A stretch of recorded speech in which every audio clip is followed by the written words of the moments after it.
Shout out to all you subscribers, every single one of you. Shout out to all you subscribers. By the way, my name is Versatile, aka the Alkebulan Trust, the name you can trust when it comes to all things reactions.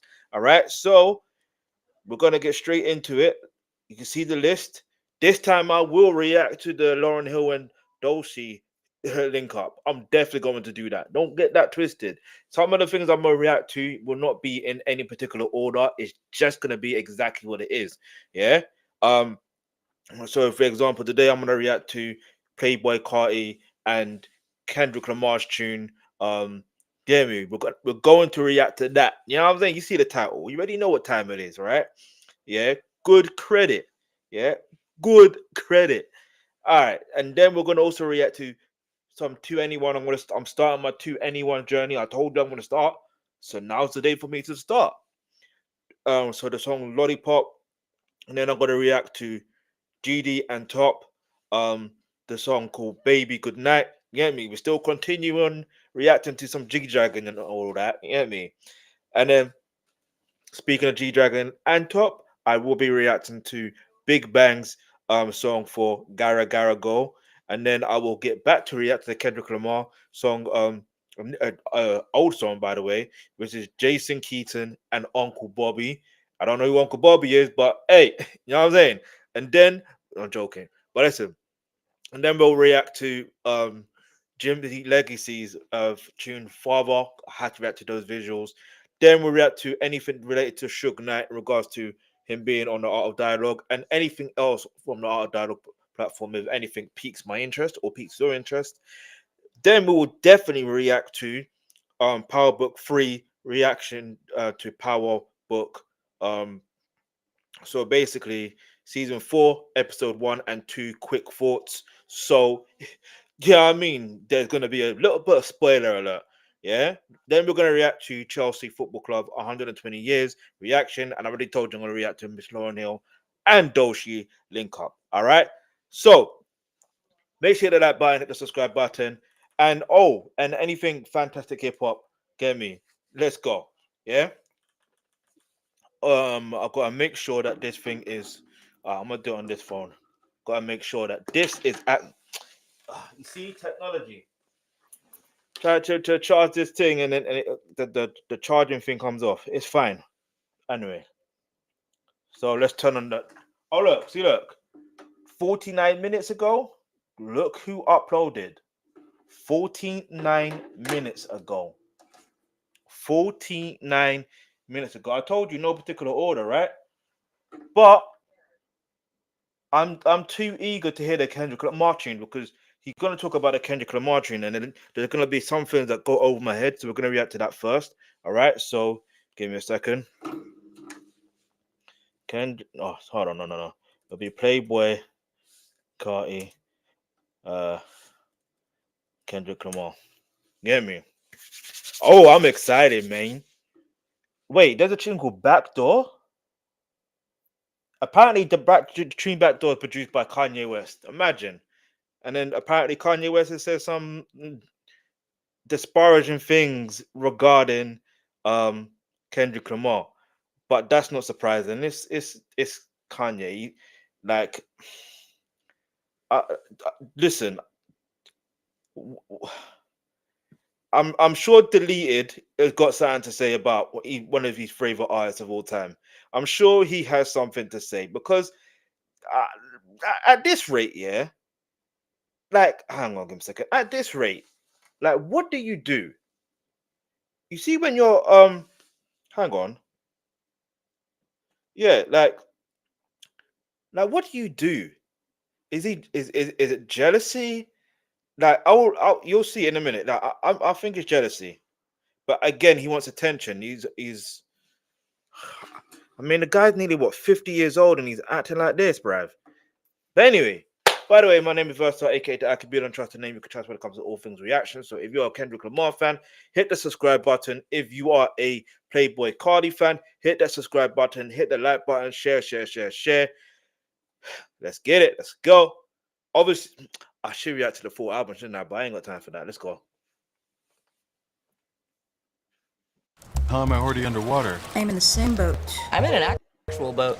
Because I've been using Grammarly's AI for years to keep me high and dry. Try it. Grammarly can point out what's missing. Good credit. Now I'm about to apply for Home Depot credit. Now I got a $35,000 credit. We got a temporary receipt. You know, it's funny because the title itself, yeah. The title itself, like good credit. Immediately, I'm thinking about your credit score, your credit rating, and those are important things. By the way, if you live in Western society, they are very important things. If you want to get a house, get a car, you need good credit. You know what I mean? You may get taxed, but you still get it. I listen. There's some things it's funny because when you're younger, right? When you're of a certain age, you get to a point where it's not that you're not listening, but what they're telling you is like, it's not gonna happen to me. Do you know what I mean? It's not gonna happen to me. And then when it does happen to you, you're like, I should have listened. But sometimes, what's that saying? I forgot. There's a saying. There's a saying. Who don't hear must feel. There's another saying though. But anyway, let's keep moving. If you know the saying, leave an answer in the comments below. Make sure you hit the subscribe button as well. Hit the like button and share. Let's go. I do a short to the cashier, and she gon' let it slide through. All I gotta do is show her to the cashier, and she gon' let it slide through. I'm seeing that hoe out the water. I'm seeing it came out the lake. Look at these diamonds, they water. I'm saying I don't wait for no pussy. The pussy on me, I'm a cutter. She tryna be part of my schedule. I told her, hoe, come back tomorrow. I been feeling myself all day. I told her, twin Carlotto. Piss is all on my lips. You know I can't kiss no hoe. Outside, I'm rolling dice. I'm putting 2 pints on the floor. I was in Paris trying to catch a vibe. I fucked around and seen a hoe. This beat is different. Wait a minute. Who produced this? Who actually genuinely produced this? Let me look at the credits real quick. Make sure you hit the like button, hit the subscribe button. You know what I mean? In fact, they're probably underneath here. I'm gonna who produced this? This beat is crazy work. Nah, hold on. God forbid that thing. All right. Provided by YouTube by Universal Group. Okay, we get that. Okay. Okay. So what we're gonna have to do is this. I have to find out. I have to find out who produced this. The beat is just different. You know that different. Let's see who produced this. Oh, I'm gonna have to go somewhere else. Let's see. And we're gonna put up from the top just to the beat start. Hold on. Tattoos all on my face. Now I'm about to apply for Home Depot credit. Now I got a $35,000 credit. We got a temporary receipt. All I gotta do is show her to the cashier, and she gon' let it slide through. All I gotta do is show her to the cashier, and she gon' let it slide through. Okay, so I'm seeing that hoe out the water. I'm seeing it came out the lake. Look at these diamonds, they water. I'm saying I don't wait for no pussy. The pussy on me, I'm a cutter. She trying to be part of. Interesting. One of the producer is a duo. Wait, it's a songwriting duo. OG Volta are an American record production and songwriting duo composed of Mark Williams and Raul Cabina. Raul! Who knows about that footballer, Raul? They used to play for Real Madrid. That guy was a baller. If you know, you know. Listen, you see the Real Madrid of today, the Real Madrid back then were levels. They were level. I know I'm talking about football, aka soccer, to you Americans, but nah, for real, they were levels. Raul, Ronaldo, not Cristiano Ronaldo. I'm talking about the Brazilian Ronaldo, the original Ronaldo, the R9. Do you know what I mean? I had R9. Listen, I remember when he had R9s out. I'm telling you, listen. Ronaldo. Then they had Rivaldo. Then they had Carfu. Are you crazy? Then they had who else was there? Roberto Carlos. Listen, I'm telling you, that Real Madrid team was different levels. And I'm a Chelsea fan, by the way, as you probably can tell. But anyway, let's keep moving. But yeah, hit the like button, hit the subscribe button. All right, so they produce, their credits include productions and co-writing for Kanye West, The Weeknd, obviously Playboy Carter, X Tentacion. Okay, there's a reason. Yeah, we're gonna pay attention to everything Kendrick Lamar says in this. We're going to have to. Yeah, let's go. All I gotta do is show her to the cashier, and she gon' let it slide through. I'm seeing that hoe out the water. I'm seeing it came out the lake. Look at these diamonds, they water. I'm saying I don't wait for no pussy. The pussy on me, I'm a cutter. She tryna be part of my schedule. I told her hoe come back tomorrow. I been feeling myself all day. I told her twin Carlisle. Piss is all on my lips. You know I can't kiss no hoe. Outside, I'm rolling dice. I'm putting 2 pints on the floor. I was in Paris trying to catch a vibe. I fucked around and seen a hoe. Tattoos all on my face. You know you're not safe. I know killers all in the hate. They do what I say. Ho just text my phone. She wanna come by, but this not the place. I'm an alien off that Mali. I see stars. I see space. He want my swag. I got the whole world on sixes. You too late. His flow's different. I won't even lie to you. I'm not. This is the first time I'm actually genuinely listening to Playboi Carti. Do you know what I mean? So I didn't realize he could flow like this. I didn't know we got a great beat selection as far. Do I need? Well, he says I Am Music. That's the name of the album. You know what I'm saying? So I. Piss is all on my lips. You know I can't kiss no hoe. Outside, I'm rolling dice. I'm putting 2 pints on the floor.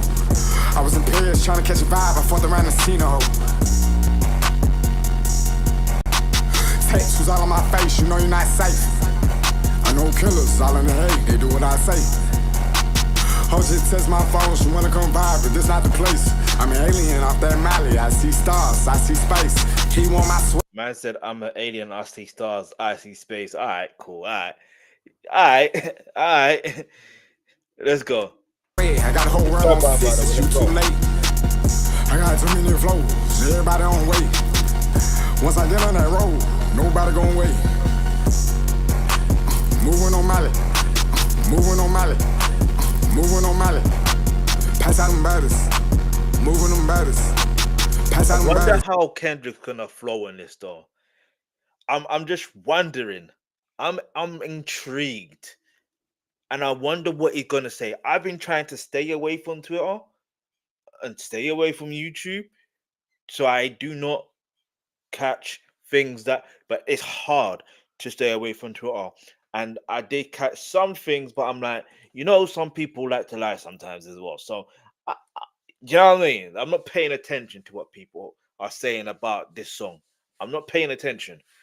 You know what I mean? I just scroll by. Get me? Scroll on by. Boom, boom, boom, boom, boom. Anyway, hit that like button, hit the subscribe button. Let's go. Let me know what your thoughts of the song so far. Let's go. And let me know what your favorite song on the album as well is. Obviously, I personally wanted to react to this song because of Kendrick Lamar. That's the only reason why. All right. If he's got a verse on something, I want to react to it. Same thing with J. Cole. We got a verse on a song. I want to react to it. If same thing with Doshi. Like certain artists, if they've got a feature, I want to react to it. And the same thing how Doshi got a feature with Jenny from Blackpink.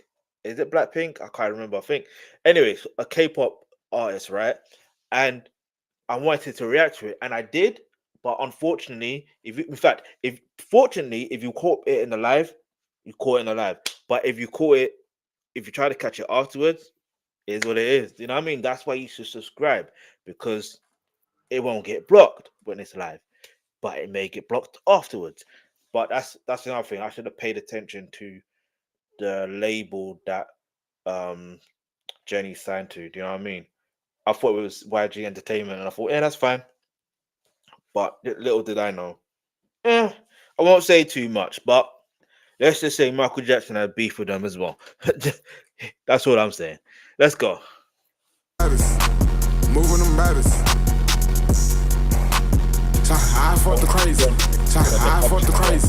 You know. Crazy. Pass out them baddest. Moving them baddest. Pass out them baddest. Moving them baddest. Okay. Sins on my body. Kids on my body, and that's on my kids. I kid with nobody. The beat switch. You know what this? The beat switch. Because I'm like, how is Kendrick Lamar gonna enter? And then now I'm hearing the beat switch. Let's go. Pass out them baddest. Moving them baddest. Sins on my body. Kids on my body, and that's on my kids. I kid with nobody. You know what this is? The vamps and the bookies. We just do the party. What you listening to is that? The paddock is flooded, but way over budget, I lose it on tour. I would've said fuck you too, but you knew that the list was full. Having it my way like Usher, dawg. Red and blue diamond like Gusher, dawg. Upscore on you niggas like Rucker, dawg. I'm sore cause I got it off the muscle, dawg. Yeah, we're gonna. Do you know what I like about this tune as well?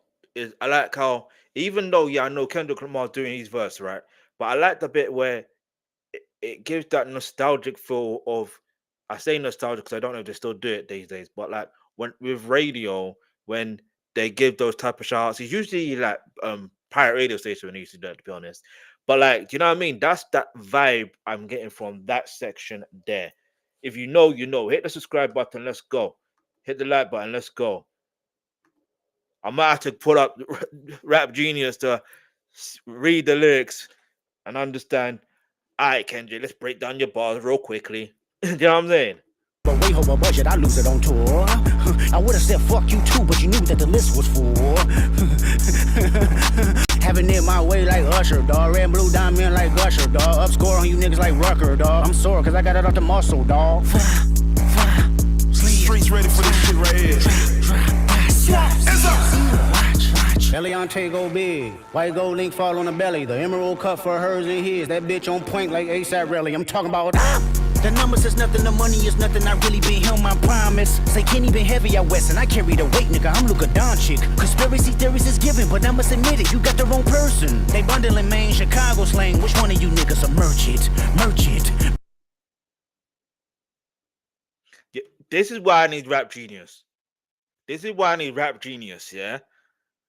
Because I know Kendrick is saying something about, like, there's some parts that I clocked a bit early in regards to the numbers and all that stuff. There, like, he's happy that he's seeing these numbers, but it's like, it means nothing to him. Like, he's breaking these records, and it's like, these numbers mean nothing to him, and it's kind of ironic because in the Drake's lawsuit against UMG. Ironically, Playboi Carti is on UMG as well. Do you know what I'm saying? It's a thing of he letting you know straight out the gate, like, yo, listen, I don't care about numbers. But the funny thing is, even throughout those dishes, Kendrick Lamar says F the industry. If you're saying F the industry like that multiple times, by the way, why would you care about? And obviously, yeah, you could say, well, maybe he doesn't care, but UMG care, but maybe that's not the case. Do you know what I mean? But like Kendrick said in the Super Bowl halftime show, they try to rig the game, but you can't fake influence. You know what I mean? And then they're not like us. Shape the story how you want. You hear me? Hey Drake, they're not slow, but let's just not make this about Drake or UMG or anything like that. Let's just keep it always 100. He genuinely doesn't. I think that even without, I'm gonna put it like this, yeah. By the way, hit the like button, hit the subscribe button, let's go. Like, by the way, yeah, like, you see me doing this type of content. Like, the time when I was focusing on the numbers wasn't really as happening as quickly as I wanted it to. Then the moment I started to say, you know what, let me just put the content out there. I know to me is quality, and if it's not as quality, I'm doing me regardless. And it's like, you know what I mean? And that's essentially what and the numbers are now starting to pick up. Do you know what I mean? On both my channels again. Do you know what I mean? So that's interesting to me. Do you know what I mean? And it's the same thing here. What Kendrick is saying, he don't care about the numbers, but he just being himself. It's just so ironic that him being himself, these numbers are just happening. Do you know what I mean? Anyway, let's keep it moving. I'm gonna read off a bit. Gold link fall on the belly. The emerald cup for hers and his. That bitch on point like ASAP Rally. I'm talking about. The numbers is nothing, the money is nothing. I really been him, I promise. Say can't even heavy out west, and I carry the weight, nigga. I'm Luka Doncic. Conspiracy theories is given, but I must admit it, you got the wrong person. They bundling Maine, Chicago slang. Which one of you niggas a merchant? Merchant, yeah, merchant. Card on my evil twin, Cardi my evil twin. My skin is smoother, my teeth is whiter, my stride is longer, my thoughts is brighter. The hate get realer, the love get fake, but when you this great, that's how you should like it. Moving them baddest, moving them baddest, moving them baddest, moving them baddest, moving them baddest, moving them baddest. Too legit. Good candy. Cause I'm quick. Now it's Well, time I'm gonna read to it order right a here. I thought to long myself, you know card. what? Look at the time. Look at the time. Fluff, delicious layers. And I've got other things to react to. So if you want me to break down the lyrics another day, go ahead, leave it out in the comment section below, and I shall do that. All right. So first of all, gonna hit the like button. Let's see. Cardi my evil twin is not what I expected to hear from Kendrick. It's true. It's actually true. I didn't expect to hear that. No, and why am I hearing that, by the way? Why? Like, I don't need to be hearing that. Get me? Anyway, hold on. Sorry for those who left us yesterday. Cardi plus Kendrick equals, yep, you know. Drop. Kung Fu Kenny. And he's dropping, bruv. Wait, did we? Nah. Wait. There's an ad lib. There's an ad lib of him saying it. No. He's a menace. If this is true, Kendrick is a menace. That guy is a menace. I know he's the boogeyman of rap, but he is a menace if he actually did that. He is a menace. Eliante go big. White gold link fall on the belly. The having it my way like Usher. Dog, red and blue diamond. The petty gets flooded, but over budget, I lose it on tour. I would have said fuck you too, but you knew that the list was for. Having it my way like Usher, dog. Red and blue diamond like Usher, dog. Up score on you niggas like Rucker, dog. I'm sore cause I got it off the muscle, dog. Streets ready for this shit right here. Hey, Drake's a menace. I know Drake is a menace. That guy is a menace. Because do you know what's ironic about this? Yeah, is this the timing of this release? Because obviously last year, 2024. In case you missed it, the beef escalated between Kendrick and Drake because of the verse, which ironically, it was a feature. Yeah, it was a feature, which Drake, think about it. All right, look, I need you to understand something about this, the timeline, right? Drake normally features with artists like Playboi Carti and stuff like that. All right, cool. Now we know that, right? Drake also features with artists like Future and Metro Boomin, right? Although technically Metro Boomin is the producer, but we move. Cool. Now watch this, yeah? In like last year, when Future made the tune Like That on that album, it featured Kendrick Lamar. That verse set up, like, I won't say it set off everything, but it more or less made things escalate to the point where the Drake decided to respond back. And then this is where we are now. And obviously between that time, when Drake released Push Ups, guess what happened? It took about 2 weeks for Kendrick to respond. But guess what happened? Within that time, Drake was taunting him to drop. He was taunting Kendrick to drop. Academics, or aka Akadiddy, was taunting Kendrick Lamar to drop. Drake fans were taunting for Kendrick to drop. So much to the point that when Kendrick did drop, what was trending was Kendrick dropped. And then when he dropped again, Kendrick dropped. Listen, I'm telling you something here. Kendrick's a menace for that. Because I'm talking about the timeline of that and the whole, we come full circle. We come full circle. Who knows what we're gonna do on the anniversary of when Like That was released? Who knows? But then again, some people are like, oh, why isn't Kendrick moved on? You don't need to. But he already said head head of the year. You better walk around like Daft Punk. Do you not understand that? I listen. I need to comment that. Hold up. Well, Kendrick did say head. Hold up. For the year, you better walk around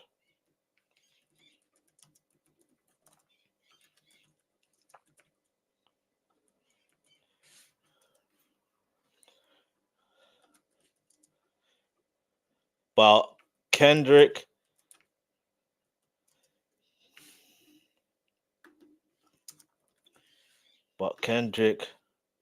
using the ad lib drop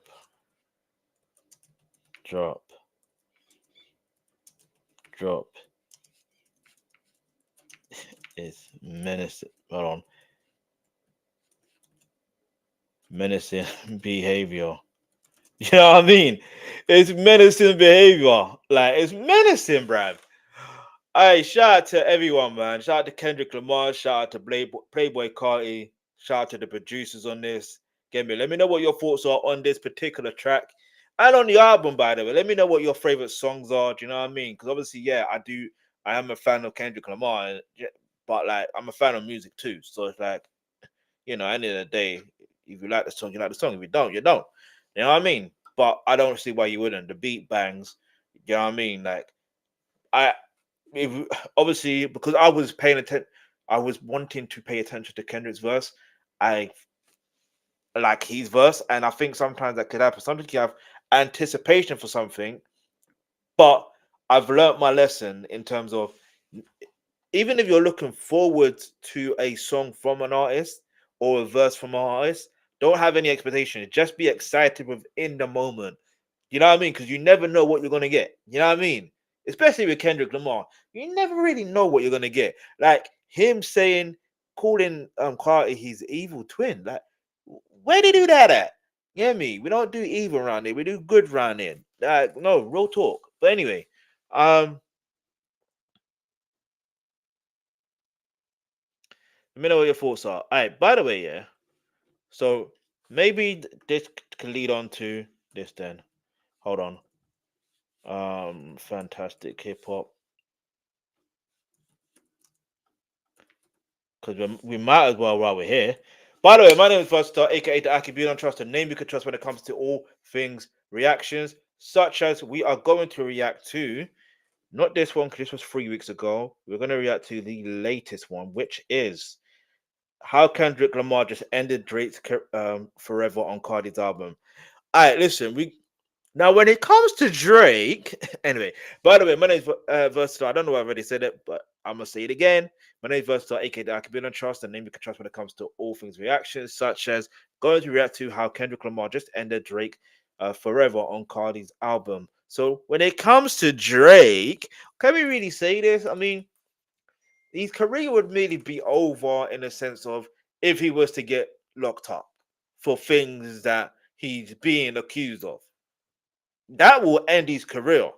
However, there's some people that still ride with him, irrespective of those accusations, irrespective of some of the evidence out there like that. So, you know what I mean? It is what it is. And some people still ride for R. Kelly. So, you know what I mean? I listen, I'm gonna call a spade in it. Some people are fickle like that, and some people can do you know what I mean? I've never really been a Drake fan. I tried to be a Drake fan. I tried to listen and understand why do I hate Drake so much. It's not I don't hate. It's not like I hate Drake. It's more of the case of I don't like his music doesn't resonate with me like that. I mean, there's some songs I like, but I don't know. Let's keep it moving because I'm never going to disrespect someone's artistry if they're actually genuinely good.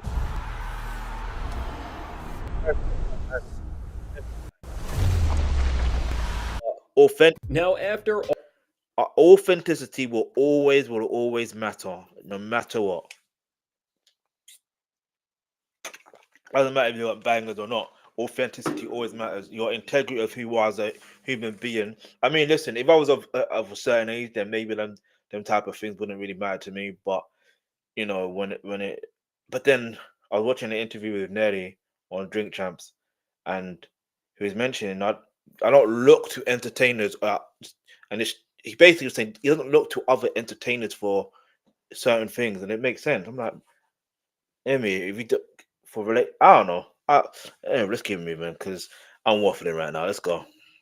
For all of the delays and confusion around when this album was gonna drop, Playboi Carti finally released one of the most anticipated records in all of recent hip-hop with his brand new album, I Am Music. And with this, even with how anticipated everything that Carti has been building and preparing with this record was, there has been one thing that has been getting more attention than everything else so far, and of course, that is the presence of none other than Kendrick Lamar on this record, who really didn't just manage to make for the most surprising team-up in rap because nobody saw Kendrick and Carti working together coming, but even with that, the surprises didn't stop there because Kendrick is not just featured once on this album, but he has 3 entire different guest verses, and with this, in every single perspective— Are you for real? No. We're gonna react to every single one of them on today's stream.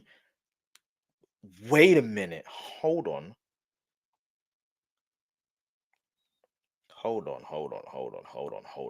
Hit the subscribe button. Let's go. Like, hold on, because I don't like it when artists do this, where they release an album on the same day. Yeah, they release an album on the day, but then you go to their track listing and it doesn't say who it features. That is so annoying. It's annoying. All right, and it may not be the artist's fault. It may be the record label's fault because maybe they don't want the artist to be drowned out. They basically want the artist's album to be done well, like played well, in a sense where, okay, it's a surprise feature, or I don't know, man. To me, there's just some things I'm like, all right, cool. So let me see something. He featured twice here. Oh, you got a tune with Skepta as well. He's got a tune with Skeppy. He's got another tune with Skeppy. Let's go. That's cold, man. Okay, good credit. There was another tune that he's got with. Okay, and it. Backdoor. There's another one. Apparently. I'm gonna try to get to all of them. So, hold on, I just saw something that said K-pop a minute ago. Oh no. I get what I mean. All right, so there is Mojo Jojo. If you know about Powerpuff Girls, you know. I didn't know that. You see, we're going back to this. So, yeah. Possible, whether we look at Kendrick's versatility as a rapper, his skill as a lyricist, which he has a lot to say here, or from the actual perspective of what this represents in the industry and what these new songs will mean. Overall, Kendrick Lamar has managed to continue to cement himself as one of the most valuable faces of not just hip-hop, but the music industry ever. And at the same time as this, as Drake has been trying to work songs like his track Nokia to climb up the charts, Kendrick adding even more songs to his name that are going to end up taking the same spots that Drake has been trying to get. are gonna for sure end any chance that Drake ever had of making a comeback with these songs. And now, before we go any further into all of this, be sure to leave a like and subscribe. And now, as to say to make a comeback is a bit of a wild statement. I can't even lie. Like I said, I'm not a Drake fan, but I can appreciate when someone has, oh, they have put in the work. Let's be real, but like I can appreciate that he has a core fan base. So regardless, you know what I mean. He's always touring. He's always releasing albums. So it's not like it's a comeback. It's more of a thing of I don't know what to say. What it is. Do you know what I mean? He's just in that. Like even before the actual beef kicked off the way that to the levels it's got to, it's like there was a lot of people saying his albums are mid and he needs to take a break. There's a lot of people that are Drake fans that have said this. And it's funny because Kendrick Lamar is like the complete opposite. He releases an album every 3 to 4, 5, 10, 100 years. You know what I mean? But now he's outside. But when he's outside, do you know what I mean? It's like it really is a peekaboo. It really is that type of moment where when he says something, you have to pay attention because he doesn't do that many interviews. And yes, he's going to be on tour, but after that tour and after he releases another album, which I believe there's another album this year, whether it's a joint album or not, we'll see. Whether there's a deluxe album of GNX, we'll have to wait and see. But either way, after that, we're not going to get another Kendrick Lamar album or feature for years. For years. For years. You know how I know? Because it's Kendrick Lamar. You know what I mean? That's how he moves. Mind you, he'll probably be working on other people's projects. I seen something. You'll see. Let's go.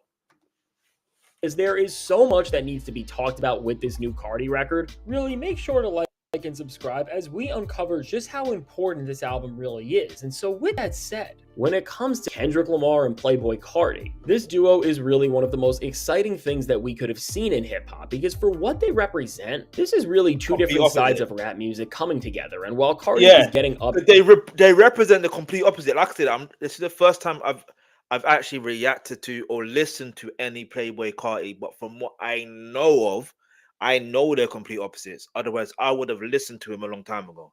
That's just pure facts for me personally.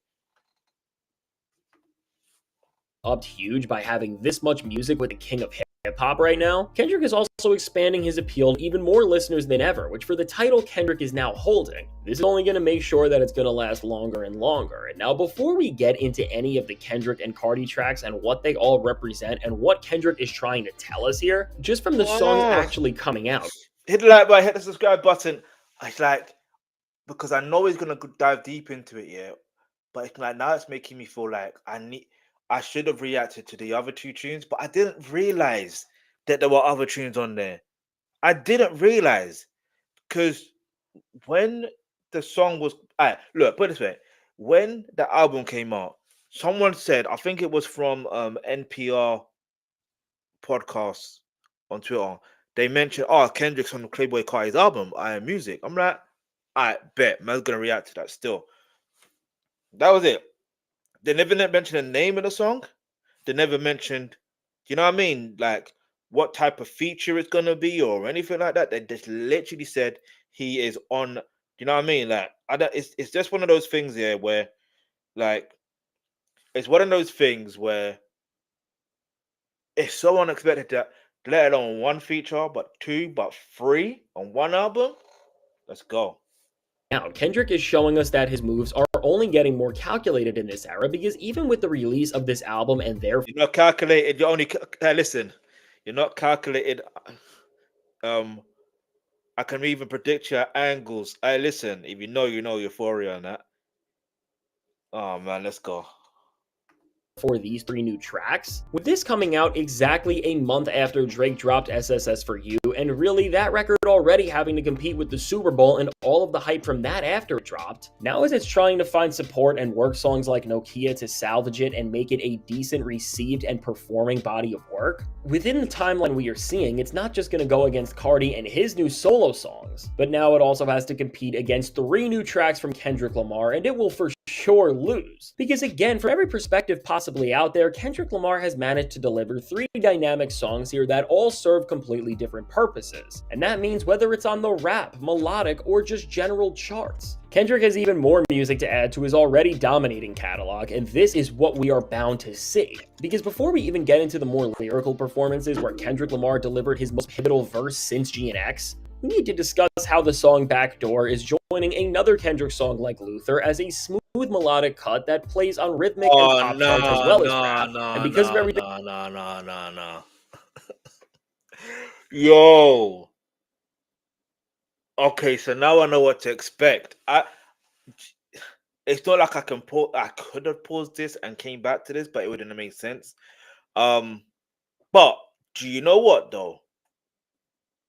It's fine. Sometimes now I know what to expect, but at the same time I still don't know what to expect because that tune Luther with Scissor. Listen, banger. Like it's an R&B banger. Not even hip hop. It is R&B. It's literally an R&B song.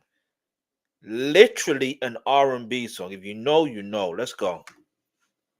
everything it can accomplish manages to do the whole R&B thing that Drake was trying to secure easy wins with on SSS for You way better than any song on there does. And I mean with this cut, which from the sample to the vocals to Carti and Kendrick's performances, which show how dynamic they have become as vocalists, and for Kendrick has shown how good he has become at writing and performing in all different types of musical tracks. This is really just a record that is going to stick around for a while and create a lot of problems for every other artist. But ultimately, who of course cares about the charts this much and whose album this is going to ruin? Will of course be Drake's. And now with this song, as it was produced by the guy who used to refer to himself as Mr. West a long time ago, I don't know how calculated this could have been, but with this song releasing on March 14th, which of course Drake has a song of the same name where he used that date because he was in Wyoming, and this was a pivotal.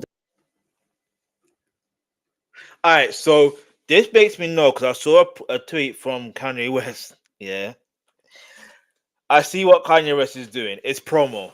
It's PR. It's promo. I see what it is. Do you know what I mean? If you're wondering what he said, yeah, let me pull up what he said, yeah. Let me pull up what he said. Give me a second.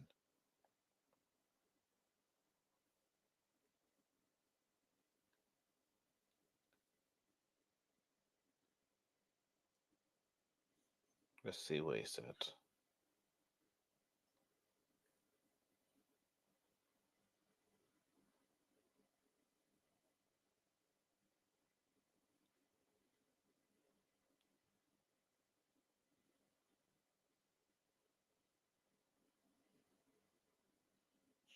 So he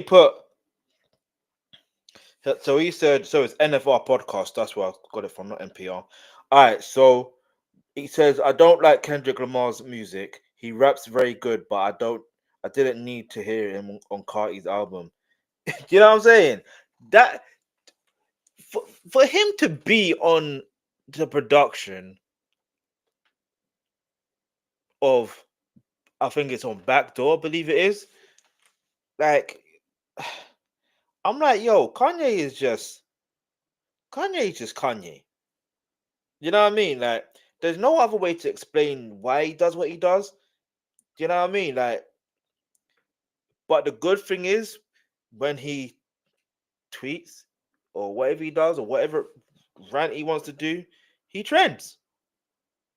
It trends. So it's a thing of, it's up to you whether you wanna like whether you want to focus on the negative or the positive. But I do feel like, hang on. So I'm just realizing something now.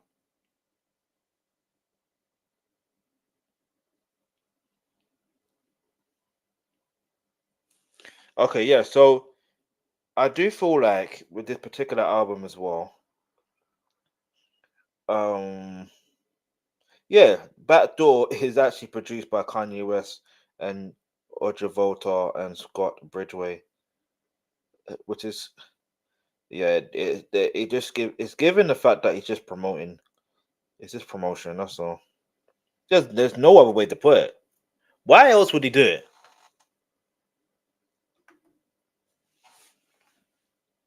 Day in terms of what went on behind the scenes for Pusha T's story of Adidon to happen. Car owners, there's a free tool right here that get you thousands of pounds in compensation. You see, if you find out... Hold on. Altogether, while I don't know how... Wait, what? Problems for every other artist. But ultimately, who of course cares about the charts this much and whose album this is going to ruin? Will of course be Drake's. And now with this song, as it was produced by the guy who used to refer to himself as Mr. West a long time ago, I don't know how calculated this could have been, but with this song releasing on March 14th, which of course Drake has a song of the same name where he used that date because he was in Wyoming. And this was a pivotal day in terms of what went on behind the scenes for Pusha T's story of Adidon to happen. Altogether, while I don't know how thought out this really could have been on Kendrick's end, I do think it's definitely worth mentioning. And really, in this time where Kendrick has been quietly letting Drake know that he is not getting his spot back no matter what, this very well could be a subtle message that was supposed to be sent to him just in order to let Drake know that it's on and it will be over for him no matter what he tries to do and how he tries to pivot at this point. And now beyond having a new record that is going to maybe even go #1 on the charts because it is that appealing. Do you know what I find very intriguing about this? It's just the fact that with Kendrick Lamar, his timing is always impeccable. Like, is it a coincidence that it's March 14 when it was released? Is it a coincidence that in March 2024 and March 2000 he released like that? And like, I don't know.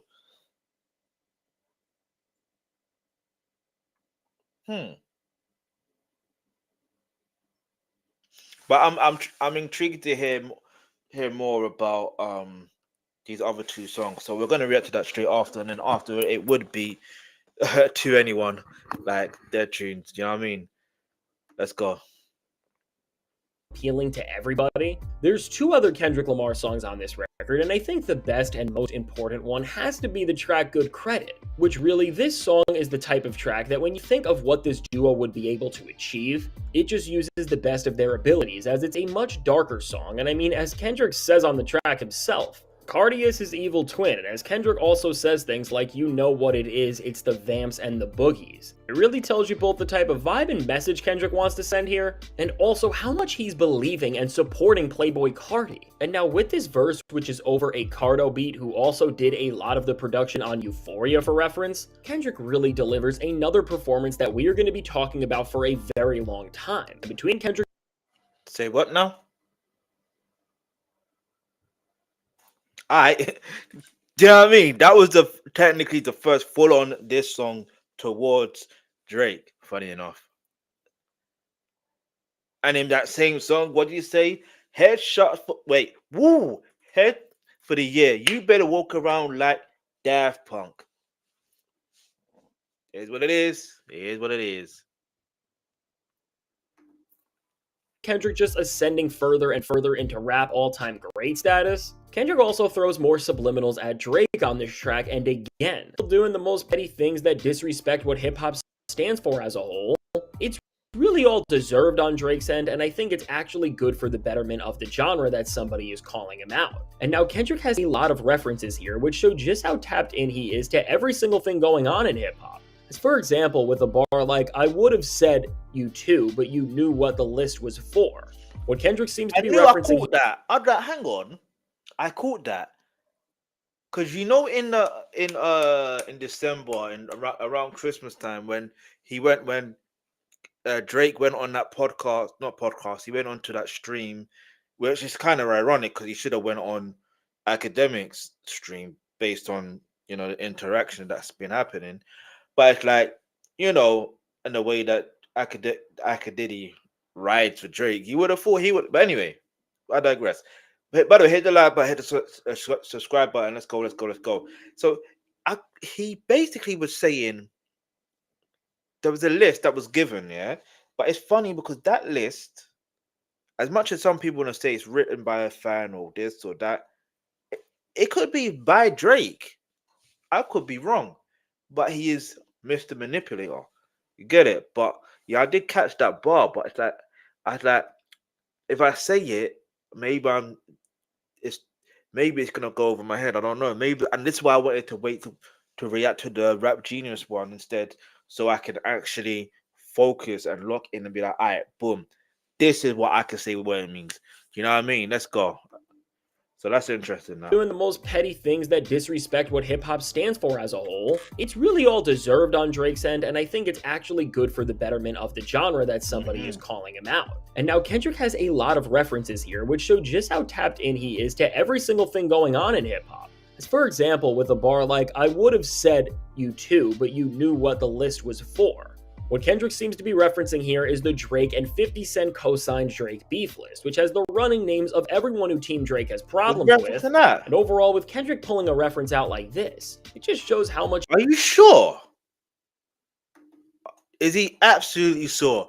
This is the one where I think maybe this guy got it wrong this time.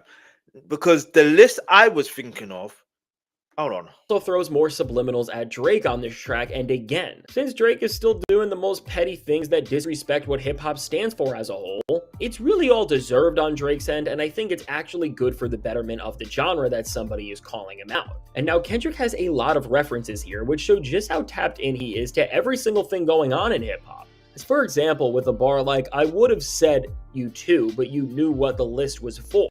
What Kendrick seems to be referencing here is the Drake and 50 Cent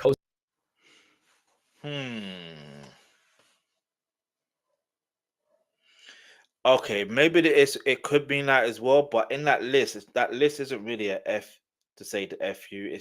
It's funny because he could also make reference to that list, but I'm pretty sure it's to do with Drake being on that stream with the other guy. I don't even know what his name is. I don't really care what his name is. But like, disrespectfully, by the way. But like, I feel like it could be that. I don't know. I feel like it's the other list. Because he was mentioning, because think about it, he was trying to say F Kendrick Lamar, like he wanted to say something, he wanted to say that, but he's like, I can't say that. You know what I mean? He's scared to say Kendrick Lamar's name. He's scared to say his name. He's scared. Because he knows Kendrick is listening, Kendrick is watching, and if Kendrick catches on, he's gonna say something, and even then, Kendrick's still caught on. So, yeah. Co-signed Drake beef list, which has the running names of everyone who Team Drake has problems with. And overall, with Kendrick pulling a reference out like this, it just shows how much he keeps his ear to everything going on, even when we don't realize it. And from bars like these to flexes about doing the most successful halftime show ever at the Super Bowl as a solo rapper, which he references in a super clever bar where he says having my way like Usher dog, red blue diamond like Gusher dog, which of course the reference here is both to Usher's song My Way, and then it's also a mirror to Usher as they were the most recent Super Bowl halftime headliners. And I think even with this whole structure where Kendrick Lamar ends each bar with the word dog, as this verse is now marking the full circle moment of Kendrick, Future, and Metro Boomin's Like That, it feels like Kendrick is using this wordplay to tap back into the For All the Dog-esque wordplay he was using to tell Drake what exactly was about to happen to him there. And now while there is... This is why Kendrick Lamar, is a genius. I'm telling you, everything he does is on purpose, not for purpose. I'm gonna repeat that again. Make sure you hit the subscribe button, by the way. Hit the like button, share. Everything that Kendrick Lamar does and says is on purpose, not for purpose. Wait, no, that's wrong. I meant to say everything Kendrick Lamar does is on purpose and for purpose. That's what I meant to say. You know what I mean? Because like the timing, like I already told you about the timing of when the album, the song Like That was released like last year. I already mentioned that. But like for him to now reference certain things within that time frame, Yeah, and he really meant head for the year. You better walk around like Daft Punk because, hey, he can wear like Drake can wear that sweatshirt if he wants to, but get me. Anyway, I won't go too deep into what I want to say, but end of the day, like it's a battle, man. Like it just is what it is, man. Like it's the hip hop is a sport. You know what I mean? It's a sport. It's a culture. There is a ton of great bars on this track, like the reference to Luka Doncic, and even Kendrick reminding everybody of who he is. I think the most important bars on this track are heard when Kendrick says, "Conspiracy theories is given, but I must admit it, you got the wrong person." And with these lines and the ones around it, this seems to be Kendrick's way of responding to Drake's suit and the idea of what he is doing there. As really what Kendrick is trying to tell us is that Drake's claim is so out there that he doesn't just not respect it, but that Drake has the wrong person for what he is trying to say and the wrong song and Not Like Us for what he is trying to push. And I mean, with this entire record, this song more than anything else is a turning point in hip-hop, as it's marking the first time we are hearing Kendrick Lamar after the Super Bowl and everything around there with an actual full-on verse. And of course here we are seeing him just expand and grow his entire skill set as an MC in ways that nobody would have ever expected, and I think doing it the way Kendrick has, it's just showing how serious he is about having the greatest peak that any rapper has by far, and overall by teaming up with Carti and his audience. It is showing how Kendrick is trying to not just change and shift hip-hop, but unite its most important parts, also we can get to a point where everyone is just creating and enjoying the most passionate art that they possibly can. And so with these records and with this entire new era, which is showing that nothing is off limits for Kendrick Lamar in terms of the artistic choices and paths he decides to take, I think it's amazing for hip-hop and is only going to give us more music like this, which is both as exciting and as good as it possibly can get for us right now. And I mean, with all of this happening, again, right as Drake has been trying to move up the charts with SSS for You and make a real chart-topping song with something like Nokia. The thing is, it's well, yeah, like I feel like Kendrick, you know, in that actual song, when I said he doesn't care about the numbers and he's just being himself, I think if there's any lesson to be learned from this beef between Drake and Kendrick, it's the lesson that it's always best to be yourself and be authentic. Do you know what I mean?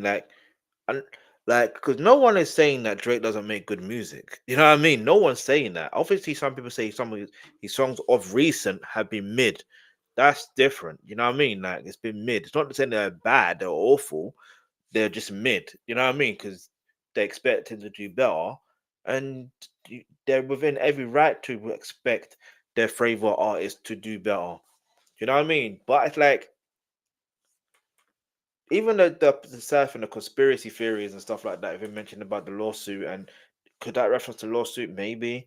Could he also be talking about the fact that even in one interview I was watching again with the Nelly situation, Nelly, as much as I rate Nelly, get me, like he mentioned something about how Drake's got the world or pop, or yeah, Drake's got the country. No, he said Drake's got the country, Kendrick's got West Coast. What are we talking about? That's the conspiracy theory, and you think it. Then again, no, that's not conspiracy theory. When I think about it, that's just the wrong lens point. Because if you're thinking about what's happening now, Kendrick clearly has the country and other countries. Am I wrong? Shout out to Drake though, like for participating in the beef, but for him to do the lawsuit, I feel like that's where he went wrong, and that's where it got me thinking, yeah, this guy's not really for the culture. You know what I mean? As much as I've said it before that he is an actor and his best role is playing Drake. I've said it before, and I didn't mean it in a disrespectful way. I'm just calling it as I'm literally calling it as I see it. And I would have liked to have been proven wrong, but here we are. With now Drake not just having to go against songs like Luther, Not Like Us, and TV Off anymore, and also having to go against other records here, which are going to not just be big songs, but in the case of something like Backdoor, that record has potential to become the biggest Carti song ever in terms of the appeal it has, because it's just so much smoother than anything else he has ever done. And it also sounds better than anything on Drake's new album. If you've been wearing glasses more than 5 years, stop scrolling. We're looking for people in the UK aged between 35. Overall, what is clear is that Drake just didn't mess with the wrong MC, but that now as Kendrick Lamar is the top guy in rap and it's not even close. By doing things like this and actually expanding both your craft and the other artists you are alongside and not taking away from their vision. And just in terms of actually doing collaborations right and adding to the artist's vision and not taking from it. This is what the track Mojo Jojo really is for Kendrick and Carti, because while Kendrick is able to just play in the background with ad-libs and vocals that overall add to the type of atmosphere Carti is trying to create, and overall, by doing this, Kendrick allows who he is working with to have their moment without taking away from it, like Drake loved to do when he was on big features all of the time. Which again, with Kendrick doing something like this, it's just so clear that he understands. I hear that, I hear that, but, and I haven't heard that song yet, and I did, when I listened to, you know, Good Credit, I did say I was looking out for Drake's feature, sorry, not Drake, of course not, I was looking out for Kendrick Lamar's feature, so it stood out to me the most, right? That's just plain facts. But I will say this, when it comes to hip-hop culture as a whole, from what I know of, right, and even within grime culture, but let's stick to hip-hop, there's a thing where the artists or the MCs want to make sure they have a better verse than the person they're featuring, or the person they're featuring wants to be better verse than the main artist. They want to make sure. There's nothing wrong with that. It's healthy competition, and it makes the song sound a lot better. Because, like, you know what I mean? I'll give you a prime example, yeah? Renegade by Jay-Z, yeah? A lot of people say Eminem had the better verse, but I always say Jay-Z had the better verse. But who do you think had the better verse? Leave your answer in the comments below. And that's the point. It's the fact of they both were decided to say, you know what? Nah, let me, you know what I mean? And then that's just one prime example. And I'm not saying that Drake isn't a cult. Like, Drake doesn't do, I'm not explaining this. Like, I get what they're trying to say, but at the same time, I don't get what they're trying to say. But we move. His place with this all. And really with this, while I don't think this record is gonna go #1 or be a genre shifter like the other collabs, it's a super engaging and fun song that almost feels like Kendrick and Carti's version of the Hillbillies to an extent, and I mean that in the best way possible. And so with all of this is how you do collaborations the right way, and if Kendrick Lamar keeps this up, it's gonna be a long time until anyone even gets close to Kendrick Lamar's #1 spot in the entire music industry. And so now with all that said, let me know. What do you think of these 3 new Kendrick Lamar and Carti records? Which one is your favorite? And what do you think about this entire moment we are seeing as rap fans right now? Now really be sure to let me know your early thoughts on this entire Carti album as well. We are definitely going to be talking about it more, so stick around for that. Now I can't wait to hear what you have to say about all of this, and if you made it to this point in the video, be sure to leave a like and subscribe. It helps me out a ton. And now if you want to see how right before this, it was guaranteed that Kendrick Lamar was going to change everything in hip-hop with these collabs, check out the suggested video.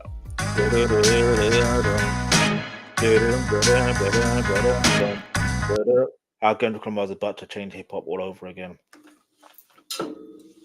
Anyway, let's see what people say in the comments real quick. Hang on.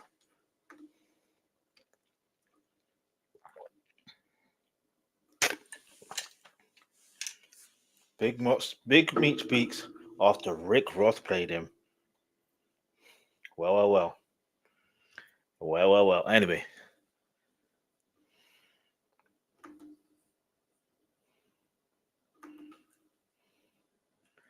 Anyway.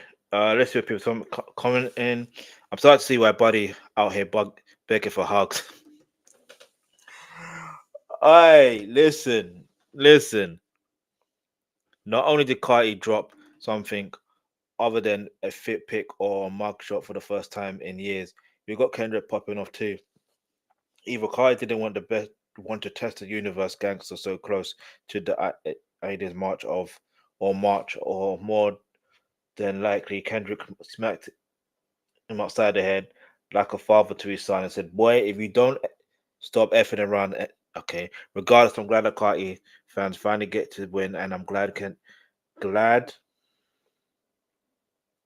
that Kendrick isn't stopping anytime soon. It ain't even about Aubrey. It's the cult of Hovey holes anymore. Really, it's about the love of the game. He said it himself in one of his features, and I'm so here for it. The rap I grew up in the late 90s, not only back, is evolving into something really cool. See, I'm glad they said that. It's evolving. Oh, hold on, it's evolving back into something how it's supposed to be, basically. Because look, I'll be honest, yeah, that's what the music is supposed to be doing.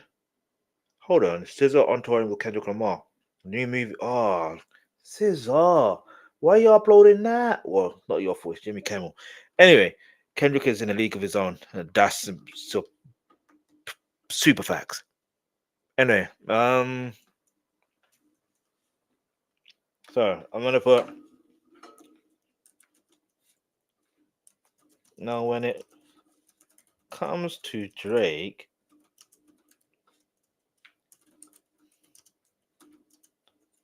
give him a hug. Okay, seriously, Kendrick is on a whole new level, and it is good to see him continue to deliver. Plus, big up Carti for his album release.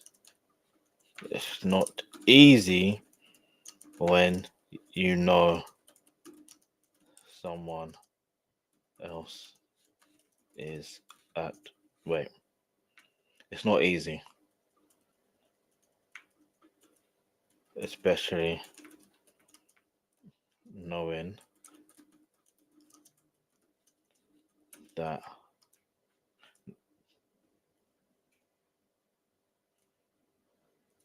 I just put that. You know what I mean? Anything else is just mad extra. By the way, my name is Versatile, aka the Alkebulan Trust, a name you can trust when it comes to all things reactions. So we're gonna have to react to Kendrick Lamar's feature on the other tunes. So the first one is going to have to be where we at. So we did Cook Credit.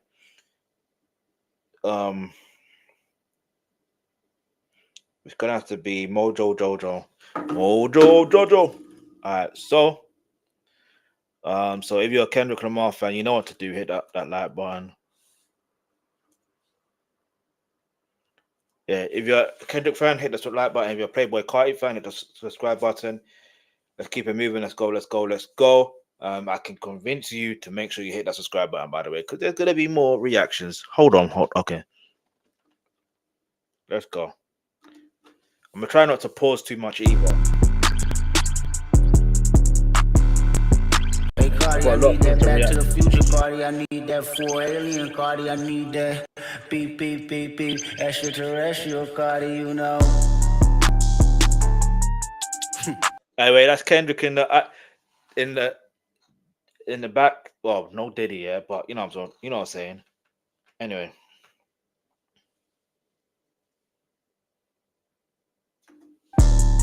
Just like that, Carti, you know. Just like that, Carti. Back in high school, I was wearing polo. Had a white bitch like Jules, but she had moto. But she had what? Was smashing on all the hoes, Mojo Jojo. We play that motherfucking fine, we go loco. We go dummy. I can't believe my eyes, so I wear GoPro. So I want GoPro. I'm on 25, fuck that papa. Fuck 'em. I told you like better, I'm ready. I'm on go. I'm on go. Trying to play with my top, I hit your soul. Let's get it. Sticks out the window, whoa. Like Beep. If you know, you know. Where's that from again? What tune is it? What tune? Leave your answer in the comments below. If you know the ad lib, you know. Anyway, let's go. we go dummy. I can't believe my eyes, so I wear GoPro. So I want GoPro. I'm on 25, fuck that papa. Fuck 'em. I told you like better, I'm ready. I'm on go. I'm on go. Trying to play with my top, I hit your soul.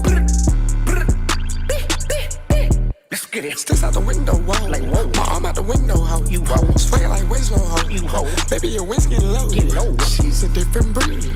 Made her my favorite hoe. I got a house everywhere. Like, I ain't got a favorite home. 5 homes. Changing my moves all day. I got a house everywhere. You know what I mean? I like the ad libs though that Kendrick is doing. Like, Low.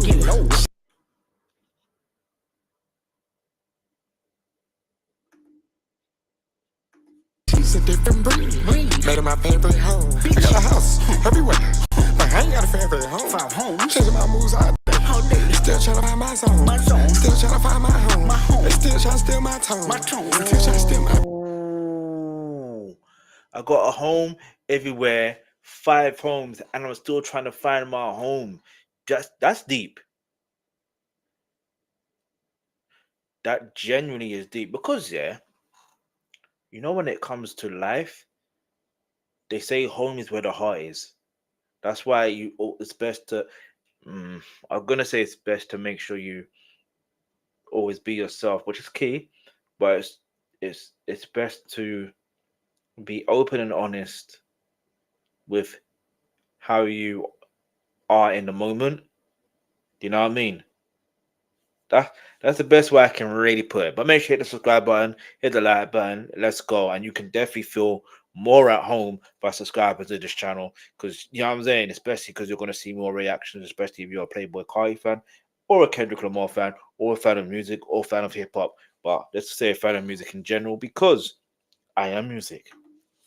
Still trying to steal my clothes.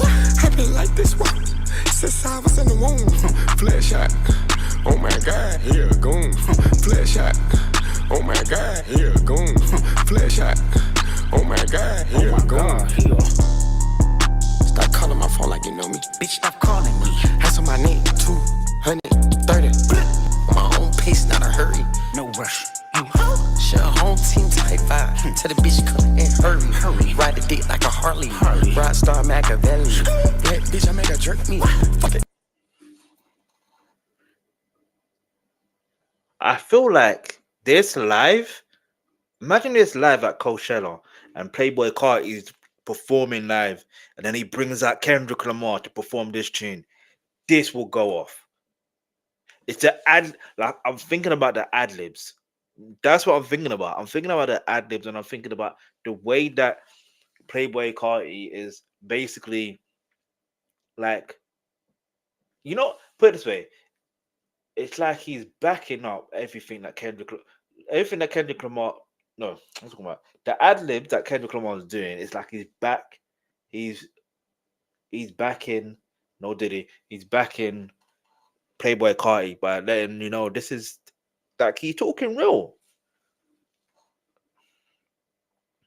It's like it reminds me of like if you know about grime culture, like when people when MCs do their set and they have their crew with them, like 9 out of 10 times, it's always a case where, not even 9 out of 10 times, it's like most of the time, even if they're new fresh bars, like if they know that they're brethren or whatever, get me?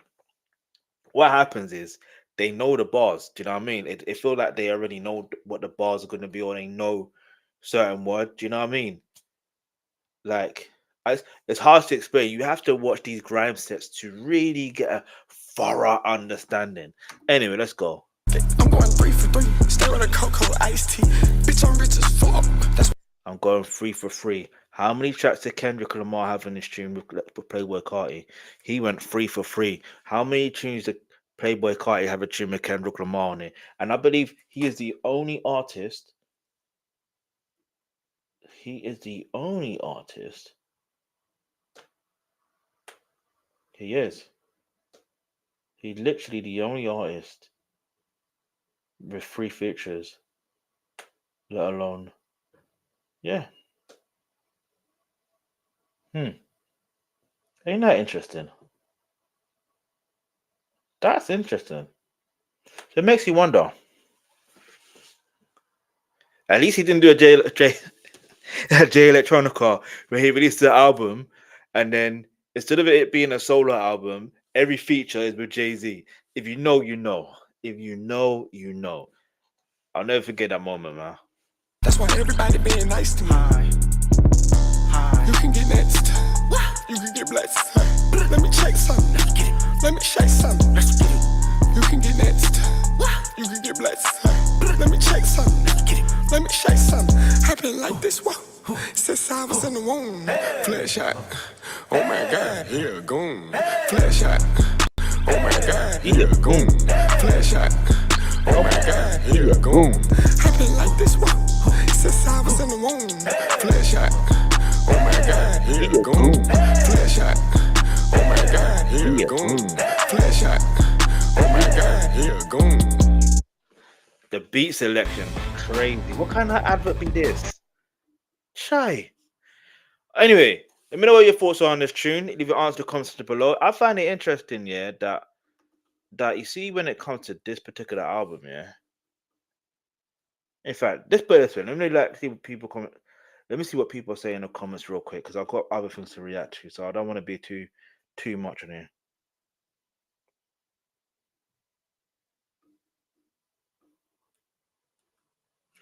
All right, so Kendrick doing Cardi's ad-libs is crazy. Kendrick doing Cardi ad-libs got me floating. Bro, Kendrick doing his intros. All right. And it's funny because I was going to leave a comment in regards to that. I'm going to put, now, imagine when Playboi Carti brings out K-Dot for a special guest for Sean like Coachella. This will be one of those that goes off live because the ad-libs and how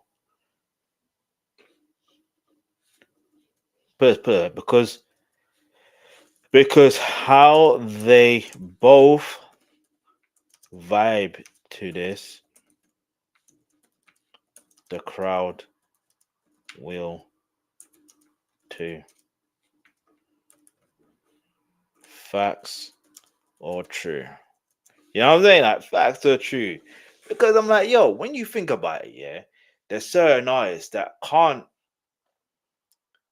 It's like to be a feat because it's given a whole definition, a whole new meaning. Not even a whole new meaning, because if you see my reaction to Little Sim's video for Flood, Moonchild Sanetti is on that song, but at the same time you don't see her, or you know what I mean. So yeah, but as far as features go, like you wouldn't expect Kendrick Lamar to, do ad libs.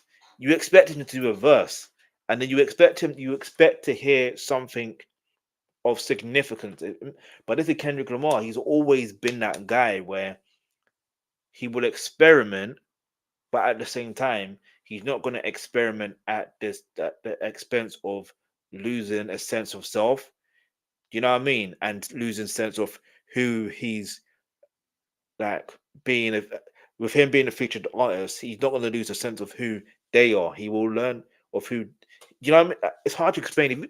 If you notice, with every feature he does, there's a way where he's able to just like pattern himself to make it seem like it's the right fit. You know what I mean? There's some features I've heard throughout music. Some of them you're like, it doesn't really mesh well. In fact, there's one particular song here. Oh, listen, it's a grime tune, by the way. And no disrespect to this person, they're a great MC, by the way, a very, very great MC. But the concept of the song, I'm like, what made you go for that verse? Do you know what I'm saying? What made you go for that verse? But let's go to the next Kendrick Lamar. Well, Playboi Carti featuring Kendrick Lamar, which is, you know what? I should know what it's called now. You know what I mean? Backdoor Playboi Carti. See.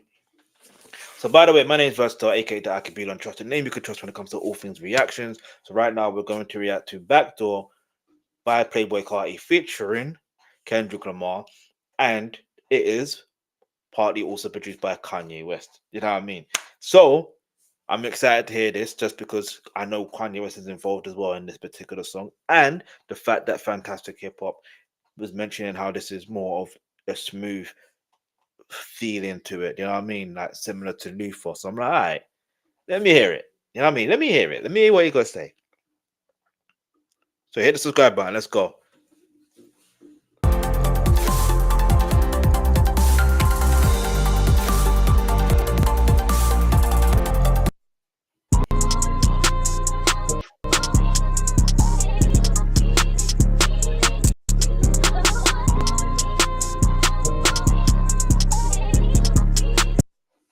I'm not going to lie to you.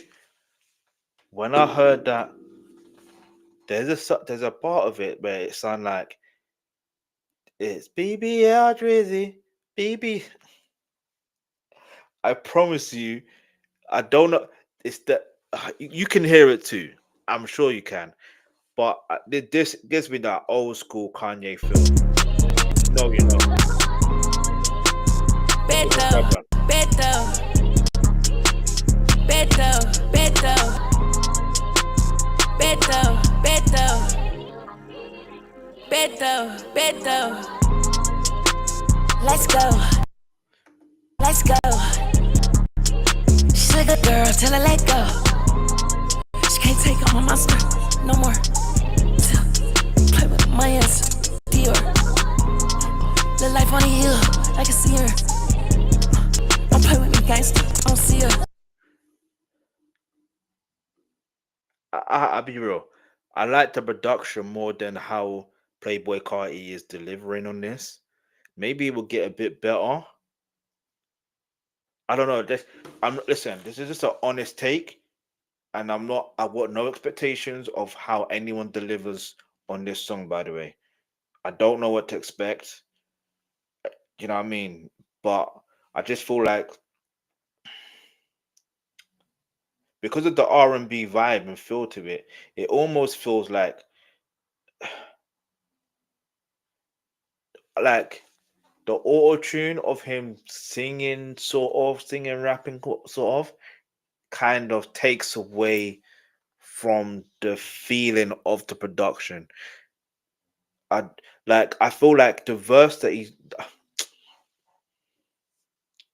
I feel like I know, when you hear something, I'm gonna appreciate it for what it is. It is what it is. You know what I mean? Listen, if you're a Playboi Carti fan, I ain't trying to disrespect Playboi Carti, all right? I am music, innit? So it's like sometimes when you are music and you hear things, maybe they're hearing something different than I'm hearing. And if it works for them, it works for them. But for me right now, I'm like, nah, I'm not really feeling this as yet. But let's go. Other than the production. I stay with a 10, she'll leave. It's a whole bunch of dubs, we ain't cheetah. There you go. That's how That's how I was thinking, not thinking, that's the vibe. I'm like, that's perfect for the song. That part there, perfect. Now if you stick to that, cool. From the back, so don't nobody talk. I put some VVs on your decollete, know you feel nauseous. Bitches best stay in they place, or move around with caution. VVs on your decollete, baby pull up through the Beto. Listen, hey, go ahead, Kendrick. Release the R&B album if you want to. Let's go. Beto. Beto. Beto. Turn lights down, I'm sliding through the Beto. Beto. Actually, like, maybe I'm wrong in regards to how this started off. So you know what? Actually, I was gonna be like, but time. It's just now the repetition of back door. You know what I mean? Let's go. Beto. Vamp like spooky. I stay with a 10, she'll leave. It's a whole bunch of dubs, we ain't cheetah. Your whole gang just told, who's your leader? My whole gas me up, cheerleader. take me a cup. Seal. Me and Lil Twin locked in, ain't worried about none. Seal. You up in your face, little bitch, get hit with this gun. Seal. It's opium farm, I'm raising these bitch like some duns. Seal. I'm a bomb. Huh? Did I hear what I just heard? What I just heard? Seal. Me and Lil Twin locked in, ain't worried about none. Seal. You up in your face, little bitch, get hit with this gun. Seal. It's opium farm, I'm raising these bitch like some duns. Seal.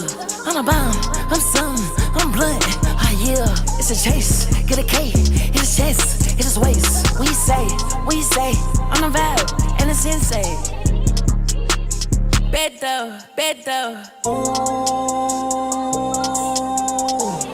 I'ma make it back and probably spend it all on you. Come through from the back, so don't nobody talk. I put them VVs on your decollete, I know you feel nauseous. Bitches best stay in they place, or move around with caution. VVs on your decollete. Baby, pull up through the Beto.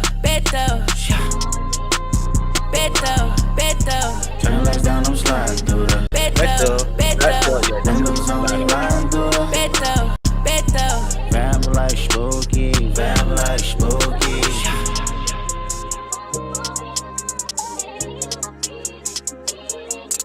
I wonder what the sample is for. There's a sample there somewhere.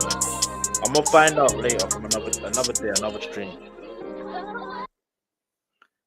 Better. Hey, listen.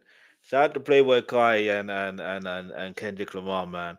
Unexpected feature and unexpected type of feature, shall I say? If you know, you know. Anyway, so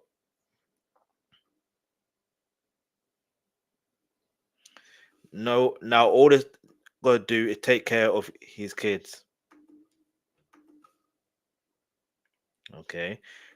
Kai rapping, Kendrick and SZA on backing vocals, Kanye on production, definitely one of the best tracks on the album. SZA's on the backing vocals. I didn't know that. Let me realize. Let me see.